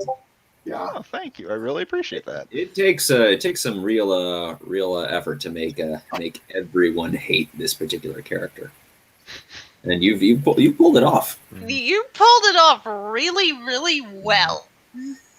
I was imagining, like, if there was somebody to play this guy, it would have to be Alan Rickman, but he's dead, sadly. Unfortunately. Yeah. Unfortunately, he's dead, but I don't want to Yeah. spoil what I'm going to do with him, but it's not a redemption. I can promise you that. It is definitely not a redemption, because he doesn't feel like he needs to be redeemed. He's kind of justified in what he's doing. He runs this fucking college. Yeah. That's the worst part, when you have an authority figure Yeah. who's in the right. Try. So I found his name. It's Tryman. Oh. Is the guy that Tim Curry plays. I'd be interested to see your thoughts on the Discworld miniseries movies. I gotta see that. I saw part of it, but I might give that another watch. I'm more familiar with the game where Rincewind is played by Eric Idle, and it's fucking amazing. Well, there's also you get to see Filch from Harry Potter in a loincloth with a giant beard. Oh, Wait, does God. does he play the barbarian guy? Yeah, Filch from Harry Potter plays Hrun the Barbarian. Oh my plays God. the Barbarian. Ew. Oh, yes. Did he play somebody in Game of Thrones? Yeah, he's Yeah, called Walder Frey. Yeah, Walder Frey in a loincloth. Ew! Oh my Yeah. I'm eating. Can I just ask an honest opinion real quick? Because White is saying this. Did you find the character cartoony? Because I didn't think he was cartoony so No. much. No. There He- are very there fun. are some people who are like that. There really are. That's what I was trying to do too. Like I was trying to make it somebody like you Yeah. can see someone like this existing easily. Yeah. I mean, who is she to him? Aviana, who is she to him? Yeah, class divides are a bitch. Yeah. They Quite a are. bit to say on the subject. Yeah. Yeah. All right. Well, And there are, and I've seen like so many medieval shows, like even like I think Marco Polo, like they do like they think, oh, they just call him Latin or pink because his skin looks, he's kind of a minority already while he's in China. So there's more racist things / more like technically xenophobic things that have been said of people of races across the world. So this is not like all that bad. Like this is actually like fairly mild bigotry, all things considered. Yeah, it's not as bad as it could be. No. But It's not supposed to. It's not supposed to be like the most. You know, he's like I said, he's telling her the truth. He's just doing it in the most apathetic way, and the reason he got angry is because he's the Arch Chancellor or the Archmage. It's like you don't question that kind of authority. She disrespected his authority. When you mess with the bull son, you get the horns. Exactly. I don't think she meant to, but she did. Well, think about it like this: when a child is told something like "you don't belong here," I'm pretty sure most, like some children, will respond with, "Well, why not?" And then, yeah, then the mage fucking puts you in your place. Well, I definitely would have been Aviana going, "Why can't I be here?" Yeah. So, yeah. I'll get some tissues ready. I would burn people alive for less. Yeah. Yeah, I've got a whole laundry list of Mark's quotations to burn the skin from his face. The bourgeois scum deserves it. Bourgeois scum. So, I guess it's my turn now. Yep. Yeah. Okay. I'm going to be reading Boxes and Demon Slayers, Chapter 2. Dragons and Necomata. November 8th, 2022. Sword Art Online. Medai. So, what are we doing here? Kirito turned, looking at the fox menu over his shoulder. There's another quest here, Kirito replied. What kind of quest? Ina asked. A few retrieval quests that shouldn't be as frustrating as the one back in Harunka. Kopel spoke up. Right, Kirito? Yes, Kopel. The percentages for the items we will need to complete these next few quests will be much higher than the oval, Kirito replied, as they came to the ranch he'd been looking for. Outside of the building there was a forlorn-looking cat that reminded him of Kirara. The cat was calling out sadly, likely looking for her kittens.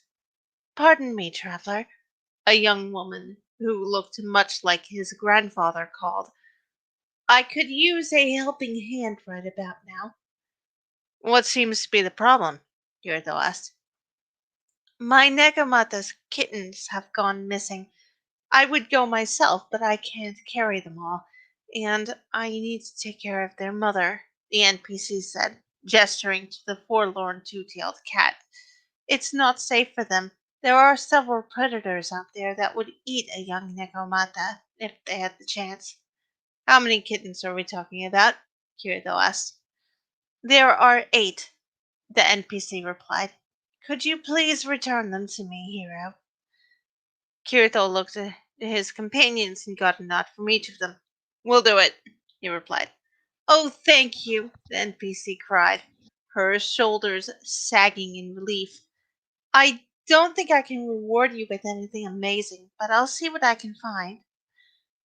Well, you do that. We'll get to work, Kirito replied, watching as the NPC herded the cat into the house. He turned to Nautilus. I think you'll be a big help here. Even though I can't really fight? Nautilus asked in confusion. You can carry a few of the kittens, I'm sure, Kirito replied, clapping the other boy on the back. Nautilus nodded slowly. Just don't treat me like a suicidal NPC, please. We'd never dream of it, Copel agreed with a grin. Haranka Village. Thank you so much for helping me get away from that creep, Klein, Silica said, as they all sat around the table at the inn. You guys are a tad late. Kirito and the rest left this morning, Koharu's voice said as she and an NPC appeared with their meal. Hey, Koharu-san, Silica greeted. How are you this morning? Much? Could be better, Koharu replied with a shrug. What happened? You weren't with us when we returned last night. I got separated from the others during a swarm of little Nepenthes, Silica replied. And then I ran into a guy I'm pretty sure is a ganker in regular games. So we're going to be dealing with the potential player killer then, Koharu frowned. I'll let Kirito know. Are there any quests we could take around here? Klein asked, as Koharu sat at the head of the table.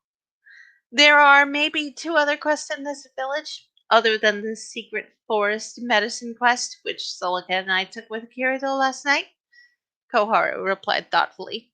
Which reminds me, Silica, did you get any of the quest item needed? I think I have one. Let me check. Kirito. Silica said, opening her menu. I do. I've got one. Hang on to it. You can sell that to someone who wants an anneal blade, Koharu informed her. I will, Silica agreed. What are the other quests available in this village? Klein asked Koharu. There is a mother looking for her child, Koharu replied after some thought. And then there is a quest we can do for the inn. What do we need for that one? Klein asked curiously. Goose feathers. The Harunka geese, which the feathers come from, are rather common, as are the feathers themselves, Koharu replied.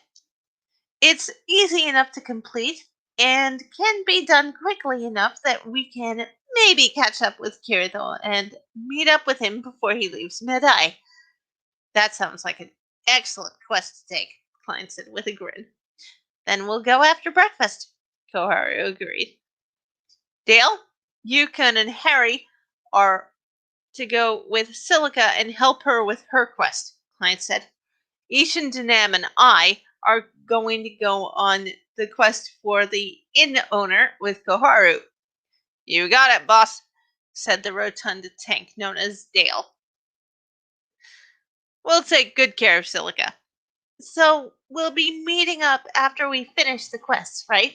Silica asked with a small smile. Yes, right here, Koharu nodded. Shall we get going? I think that's a good idea, Dale said. Then we should get going. They broke into 2 groups and went in different directions. West Basilisk Plains. A young, light blue dragon called Pina Furor whimpered quietly as she hid in an outcropping of rocks. She carefully stuck her head out, only to pull it back into her hiding place as the kobold swung its mace. Pina was hungry and tired and feared that her mother was likely very worried, since the young dragon was supposed to have returned to the village 3 days ago. There it is! Let's get it! A young female voice called. A young adventure? The little dragon carefully shifted to her human form. Her long, light blue hair was disheveled and messy. falling out of the careful French braid her mother had done it up in. Her cherry red eyes were full of tears, her hair ornament was askew, and she'd need to replace one of the feathers hanging from it. Her human form was almost too big for the space she was hiding in, and her kimono had tears in the skirt. The young dragon peeked out of her hiding place again, trying to find the voice she'd heard before. "That seems to be the last of them, Silica," a male voice said, and Pina found the adventurer was a rather rotund man, one built to take hits and absorb the damage while protecting someone else. "Are you sure, Dale? Perhaps we should do one more sweep of the area," the young female voice said, and Pina's cherry red eyes widened as she took in the sight. The human girl wasn't much older than Pina's human form looked. She, Silica, her mind supplied, had her light brown hair done up in pigtails, and Pina scrambled out of her hiding place as she caught sight of Silica's rose pink eyes. Pina thought she was in love, though she was probably still a decade too young to say for certain. "Wait, I'm here!" "Thank you for taking out those kobolds. They chased..." Sorry. "Ah, you must be Azura Furor's daughter," Silica said. "We were sent to find you when you didn't return home in a timely manner." "Thank you for taking out those kobolds. They chased me here," Pina said, blushing at her state of dress as she nervously tucked the lock of hair behind one knife ear. "I was about ready to return home when the blasted monsters came out of nowhere." "Will you allow us to escort you home?" Dale asked. "I would like that very much, I think," Pina said, ignoring the tank's arm and latching onto Silica's instead. North Pheasant Step. "So, how many of these Harunka geese do we need to kill?" Klein asked Koharu as the four players came to a stop at their destination. Koharu opened her quest log to check on their objective. "We need 30 bundles of feathers." "That's a lot," Dinam said. "Are you sure we will be able to gather them fast enough?" "I think so," Koharu said, looking over her menu at the man. "Unless, of course, Kaiba has changed the drop or appearance percentages."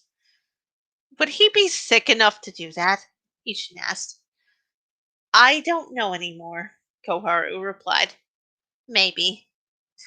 "Then we'd best get going," Klein said, gesturing to the open field full of Harunka geese. "Leonidas Ridge." Nautilus looked down at the four kittens in his arms. "I've got half of them," he reported. "I've got one too," Una chirped happily, and Nautilus smiled when he saw the kitten was napping in her hair. "I've got one as well," Asuna said. "She seems to love my tail." The little Nekomata had his paws wrapped around her tail and was purring like it was going out of style. "I've got one," Gopal said from Kirito's other side. "They are cute little things, aren't they?" "What about you, Kirito? Have you found the last one yet?" Asuna asked. "Not yet," Kirito replied, as he scanned the field dungeon the group had almost completely searched. "Something tells me that this last kitten is going to be a real pain to find." He listened to the conversation happening behind him. "I don't think we've looked over the whole field yet," Asuna ventured. "No, we've looked over the south and east. That just leaves the north and west," agreed. "I find it rather suspicious that we haven't run into any mobs to fight yet," Nautilus said quietly, looking around with narrowed eyes. Yes, it was odd that there hadn't been any mobs to fight yet. The earth began to shake and there was a roar. "Great," Kirito almost cursed as he braced himself. He didn't want to fall on his face. "Brace yourselves," A huge monster appeared in the middle of the field. Nautilus, find a place to hide. We'll take care of this mob, Una ordered her friend. Right, Nautilus called back, running for a huge rock outcropping. Asuna stepped up next to Kiridol. What do? We fight it, that's what we do, Kiridol replied. There was a feline scream, and Kiridol was off like a shot, running towards the sound. Haruka Village, thank you so much for escorting me home, Pina thanked them all, bowing when they got to the house that she and her mother lived in. It was our pleasure, really, Silica said with a smile. Oh, Pina, thank Cardinal, Azura Furore gasped as she rushed out of the house to hug her daughter. Pina blushed at her mother's gushing and doting. Mother. Pina, go get changed, Azura instructed. Yes, Mother, Pina agreed, heading into the house. Thank you so much for finding my daughter. Azura bowed gracefully. I was afraid she might have perished. I'm glad we found her in time, Silica said. She's lovely, and I wouldn't mind spending more time with her. Pina felt light as a feather as the door closed, and she hurried to her room to change. I'm back, Mother, Pina called as she stepped out of the house, a few pink thornless roses clutched in her left hand. Pina felt her heart plummet when she saw that the adventurers, Silica especially, were gone. Mother, where did the adventurers go? They were talking about leaving town and heading to the next village over, Azura answered. Pina's heart fell further. That's Medai, isn't it, Mother? She asked, tears filling the corners of her eyes, ready to fall at any moment. Is something the matter, Pina? Azura's concerned gaze met her daughter's tear-filled eyes. Mother, I think adventurous Silica is my princess, Pina said slowly. Then you must go after her, Pina, Azura urged. I found my princess and she'll always be here. Yours will leave. But I heard from our goddess Cardinal that her world and ours may merge if our demiurge's plan goes the way it should. Pina's grip on the flowers tightened. You'll really let me go, Mother? Yes, dear. Now hurry. Pina took on her dragon form and flew in the direction she knew the adventurers must be going in. You do know that Pina is going to reset and will end up back in that clearing, right? Dale asked. Silica's mouth twisted. I know, she mumbled, but I really would like to spend more time with her. They all stopped when they heard a young dragon's cry. It was a light blue, small, feathery dragon, and it had a few pink roses held in its mouth. A window opened in front of Silica. Pina Furore would like to become your lifelong companion. Do you accept her offer? Yes? No. Silica blinked, turning a confused gaze on the dragon. You are Pina Furore? The dragon shimmered, and Pina Furore, the girl they'd gone to rescue, stood there. Please let me come with you, Pina begged. I have a few abilities that you might find useful. What kind of abilities? Silica asked as she pressed the yes button. I can heal, Pina said. Most ailments, and I do have some training to fight with the elements, mostly water. And that's it. Very cute. Very cute indeed. You see why I was torn between reading this and reading Conflict? Oh, yeah, I think we've had enough of conflict today. We could definitely use this. It goes Yeah. down. Hawaii. Is that how you say it? Kawaii. Yes. Yeah. We'll make a Oh. weeb out of you yet, Valerian. Oh no. I was gonna say though. I am the whitest of white bread semi-weaves because I refuse to watch anything other than Yu-Gi-Oh. No, you're just a game store client then. Yes, think I am a that game store client. Yes. I think I heard the word kawaii actually before I knew anything about anime at all. It means cute in Japanese. Yeah, So, yeah. yeah. I remember Is that hearing after about. the rampant child abuse of mine from the last segment? I think we really needed something this cute. Yeah. Yeah. Mine's gonna be like More abuse? relatively fun. No, Oh, it's not no. gonna be abused. Oh, Well, you've okay. read I'm just continuing to read from what is it? From my upcoming novella. Well, actually, it's now going to be a full length novel because I'm going to add. It's now currently at 20. It's 27K. Oh, well.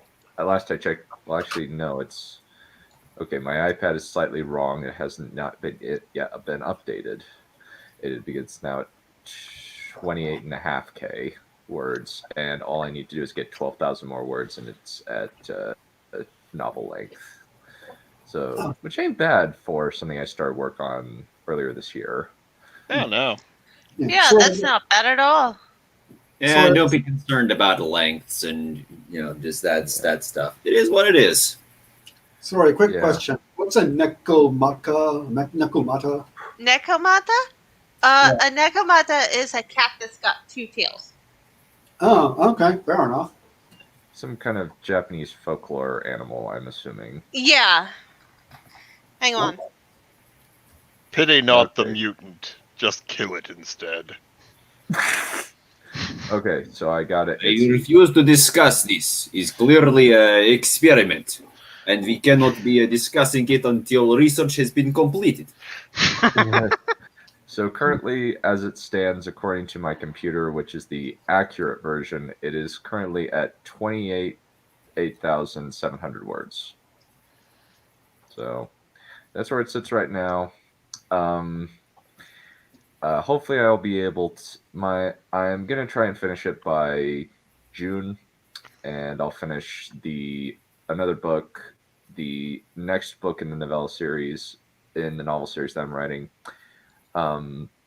That's going to be kind of providing like the elves versus the Dragonlords arc of the Dragonlord Annals.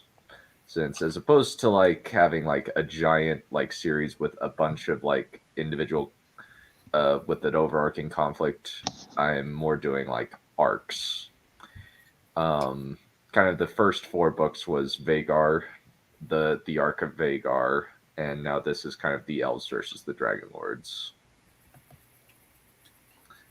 But yeah, that's the plan.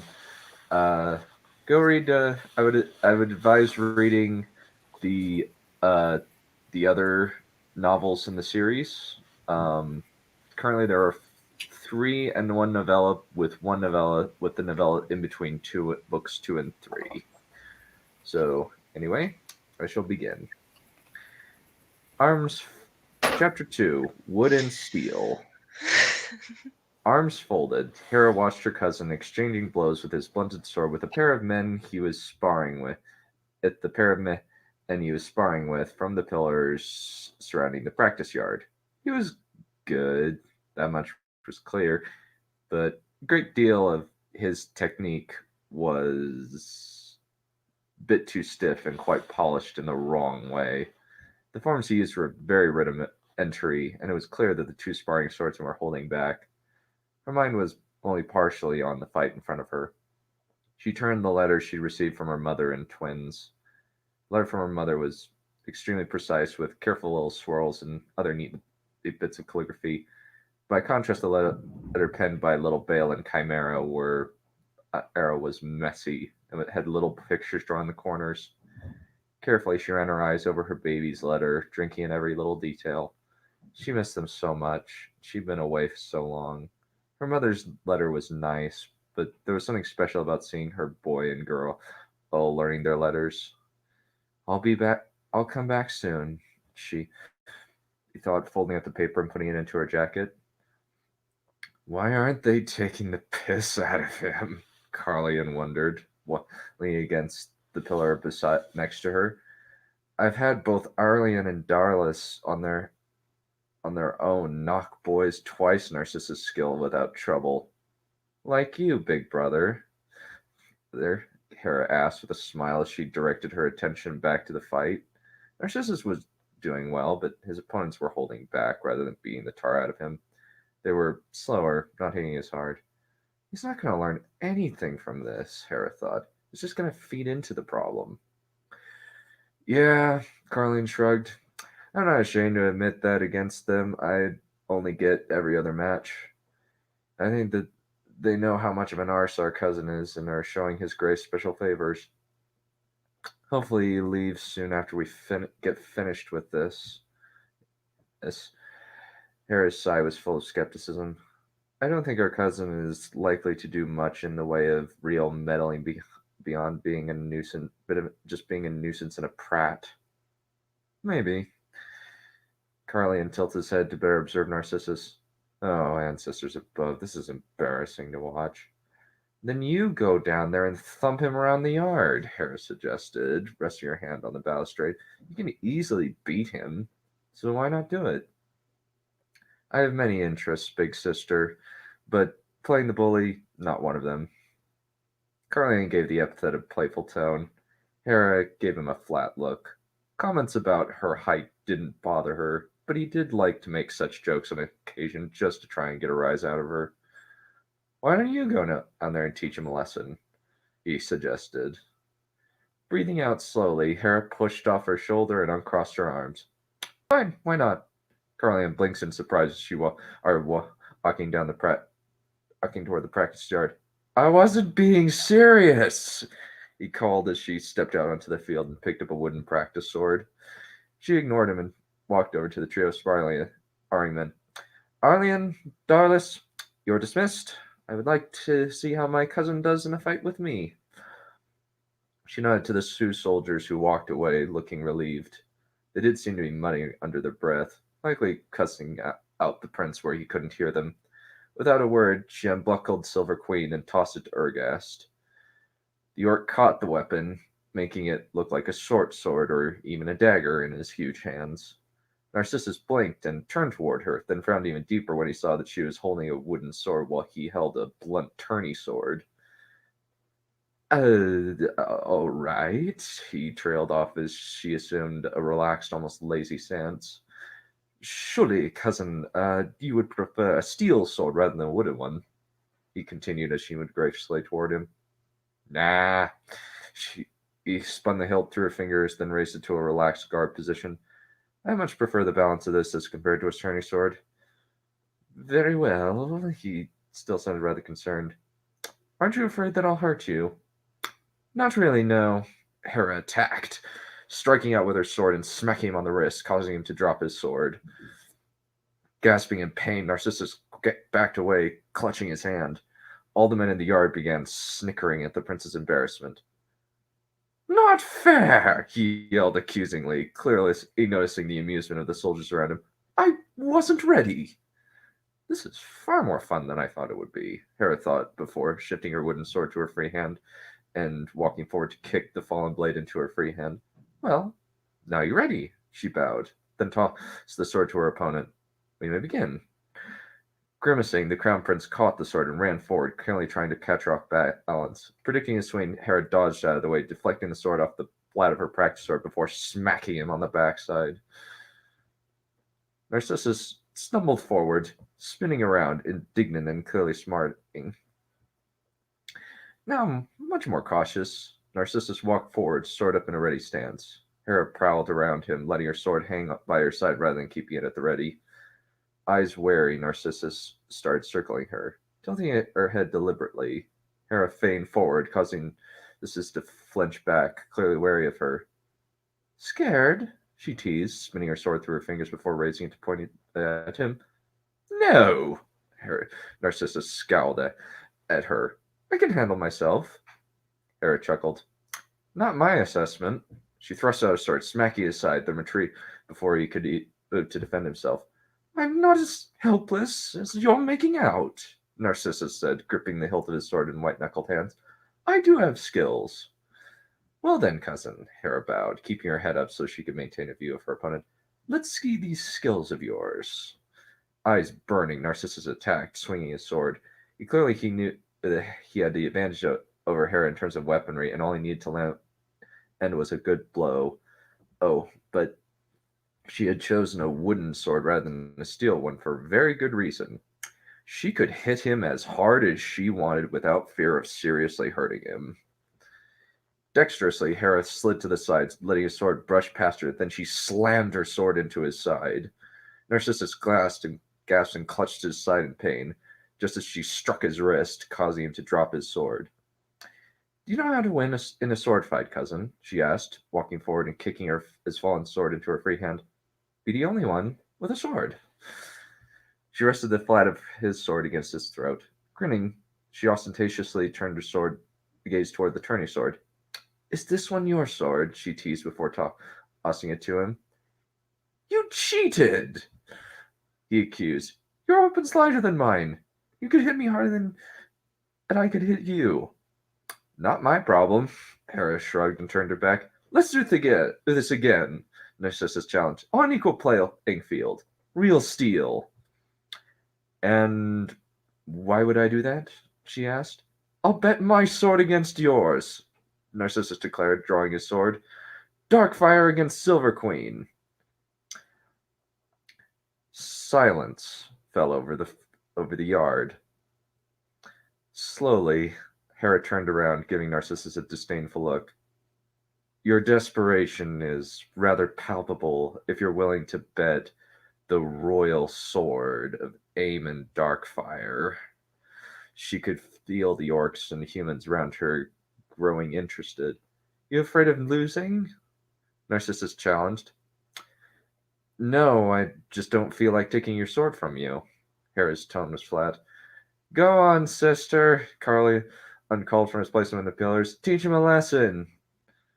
Ergast and the other orcs in her personal bodyguard began pounding their fists against their chest. She grimaced. It wasn't a sign of approval for her. It was a sign that the challenge for a blood duel was approved of. There was only one way out now. First blood. Hera had that right, as she was the one being challenged. She could set the conditions for victory. I will stake Silver Queen against Darkfire. No, Carlion said firmly, stepping forward and drawing Dark Fate. I'll stake Dark Fate. I can replace it with a lesser weapon if I need to, seeing as I have melees in the unlikely event that you lose.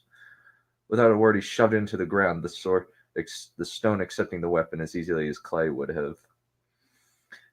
Eyes confident, Carlion swept his gaze around the courtyard. Got any objections? If there were, no one was stupid enough to voice any. Without a word, Hera handed her wooden sword to a steward, then reached her hand out toward Ergast. With barely a movement, the enormous orc tossed her weapon to her. She snatched it out of the air by the hilt and spun it, sending the scabbard flying to the side as Silver Queen's bright blade was exposed to the sunlight. Rather than reflecting the light, the ancient sword of Darien the Wise seemed to eat it, though Silver Queen seemed to emanate its own light aura. That could easily be turned to red. Darkfire's blade could easily turn to bright red flame, but Narcissus was not be so stupid as to use that.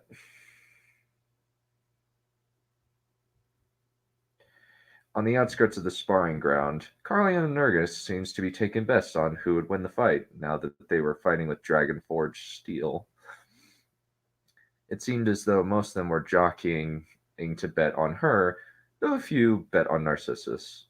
Most of the betting on the prince were men from Numenor Rune, newer troops she hadn't led into battle. Well, I'll have to show them what I can do, Hera thought. Casually, she raised her sword to a ready position, preparing herself for her opponent's attack. Instead of moving on the attack instantly, Narcissus began fainting forward with testing strokes, very different than his approach beforehand. He's learning, she thought, grudgingly admitting to a certain amount of slight respect. However, there were still issues with his stance. Issues she could exploit. Abruptly, he started swinging his sword in a series of rapid circular strikes. Hera dodged the strikes, moving back and forth rapidly while parrying a couple as he tired himself out. Once his attacks got sluggish and his breath more labored, she charged, exchanging a series of rapid blows with him. Narcissus backed away and started going on the defense, clearly trying to use his height as an advantage, but Hera had learned a very important lesson a long time ago. The stronger swordsman doesn't always win, she thought as she unleashed a rapid series of attacks against all parts of his body. It is speed. She struck his shoulder with a stat, which he blocked, looking desperate. Speed of hand. She cataloged his defense patterns, then struck at his leg. Speed of mind. Abruptly, Hera locked her hilt around his blade, then flicked upward, sending the weapon upward. Before Darkfire slammed point down into the ground, she clipped his arm with a light slash, causing a spray of blood to adorn on the practice yard. Narcissus backed away, eyes stunned. Casually, Hera picked up her sword belt, then returned Silver Queen to its sheath. My prize? She extended her hand for the sheath. How did you do that? Narcissus demanded, staring at her as he handed her the object. How did she do that? He turned to the other soldiers who wore wide grins. Rolling her eyes, Hera grabbed Darkfire and pulled it free of the ground. Was that a trick? Narcissus demanded. No, that's just how I fight, Hera said shortly, turning the black sword over in her hand so she could give it her usual examination. She'd seen and held Darkfire before, but she'd been a small child back then and had barely been able to lift it. Now she was taller, she could handle it, due to how surprisingly light it was. But what was a hand-and-a-half sword for a regular fighter was more like a two-handed weapon for her. It still felt like an extension of herself, though it was a different kind of sword that she was accustomed to fighting with. Can you teach me that? He asked, uncharacteristically respectful, despite a hefty layering of eagerness. Hard to do when you don't have your fancy sword. Hera sheathed Darkfire and belted it across her back. Maybe I can earn it back, Narcissus suggested. Good luck with that, Hera said coolly, shifting to lean to the side and fold her arms. You're just dismissing me like you always have, Narcissus complained. Why don't you give me a chance? Hera rolled her eyes. Because you've already wasted every other single chance you've been given.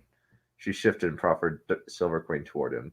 However, while you're under my command, I can't let you walk around without a proper weapon. So I'll keep yours while you take Silver Queen. Seeming confused, Narcissus accepted the sheathed sword. Hera kept a hold of it. Before you get your sword, I want your oath that you will obey me while in the field and not cause any trouble or force me to make an example of you for insubordination by putting you down if you challenge me like this again. She fixed him with a firm look. No oath, no sword, no glory. The ultimatum clearly unsettled the prince, but in the end, he chose wisely. I will follow your orders. I swear that by Aemon's blood, he vowed. And? She prompted. I will not cause any insurrection or challenge you. He looked down. I've made something of a fool of myself, haven't I? Little bit. Hera released the sword and let him take it. I'll enjoy testing Darkfire out. May I spar with you again? Narcissus asked, still maintaining a respectful tone. Hera imagined that it must hurt the man to keep up the humble act. I want to learn to fight like you. Hera considered him for a moment, and then she nodded in agreement. Very well, but I'm going to hammer you hard, so don't complain when it's difficult. I won't, he said eagerly, clasping her hand. I swear you won't regret it. Hera quickly acted her hand and motioned him to leave her. Go get some food and water. We're done for the day. She turned away for emphasis. Immediately, Carleon ran up to her and clapped her on the shoulder. Well done, big sister, he exclaimed, waving a bag of clinking coins. Let's go spend my winnings. Hera gave her younger brother a flat look. Gambling with your soldiers on whether or not your sister will win a fight is hardly befitting behavior for an officer, she chided. Betting on my sister's skill is not a gamble. Carleon smiled that easy smile of his. It's an investment. Despite her best efforts, Hera felt a smile cross her face. You and your word games and justifications never cease to amaze me. I know, Leon smirked. Anyway, what should we spend it on? Oh, well. Kara glanced at Narcissus. I was wondering if we could bring him along. Maybe if we spend time with him, we can teach him how to behave. Come on, Carleon put his hand around Hera's shoulder.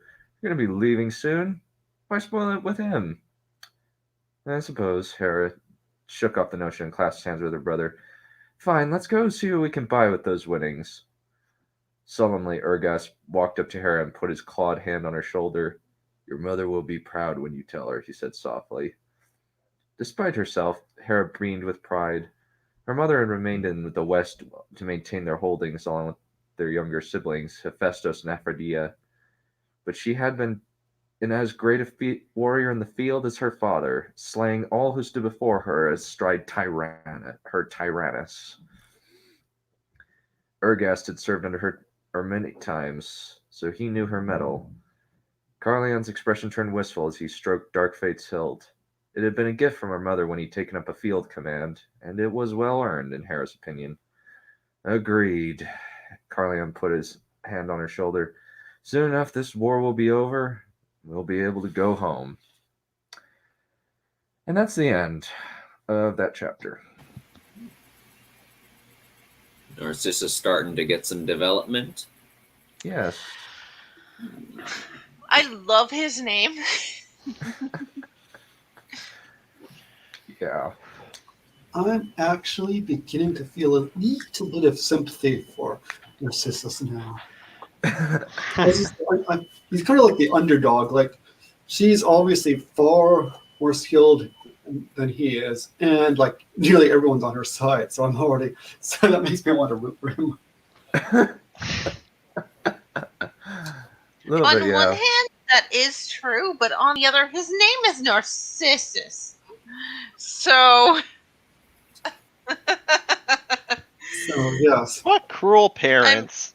I'm more inclined to be on Hera's side. By the way, I love her. She's really, really cool. Yeah. Okay. I deliberately tried to make him her like both snarky but also very like business-like. Yeah. Yeah.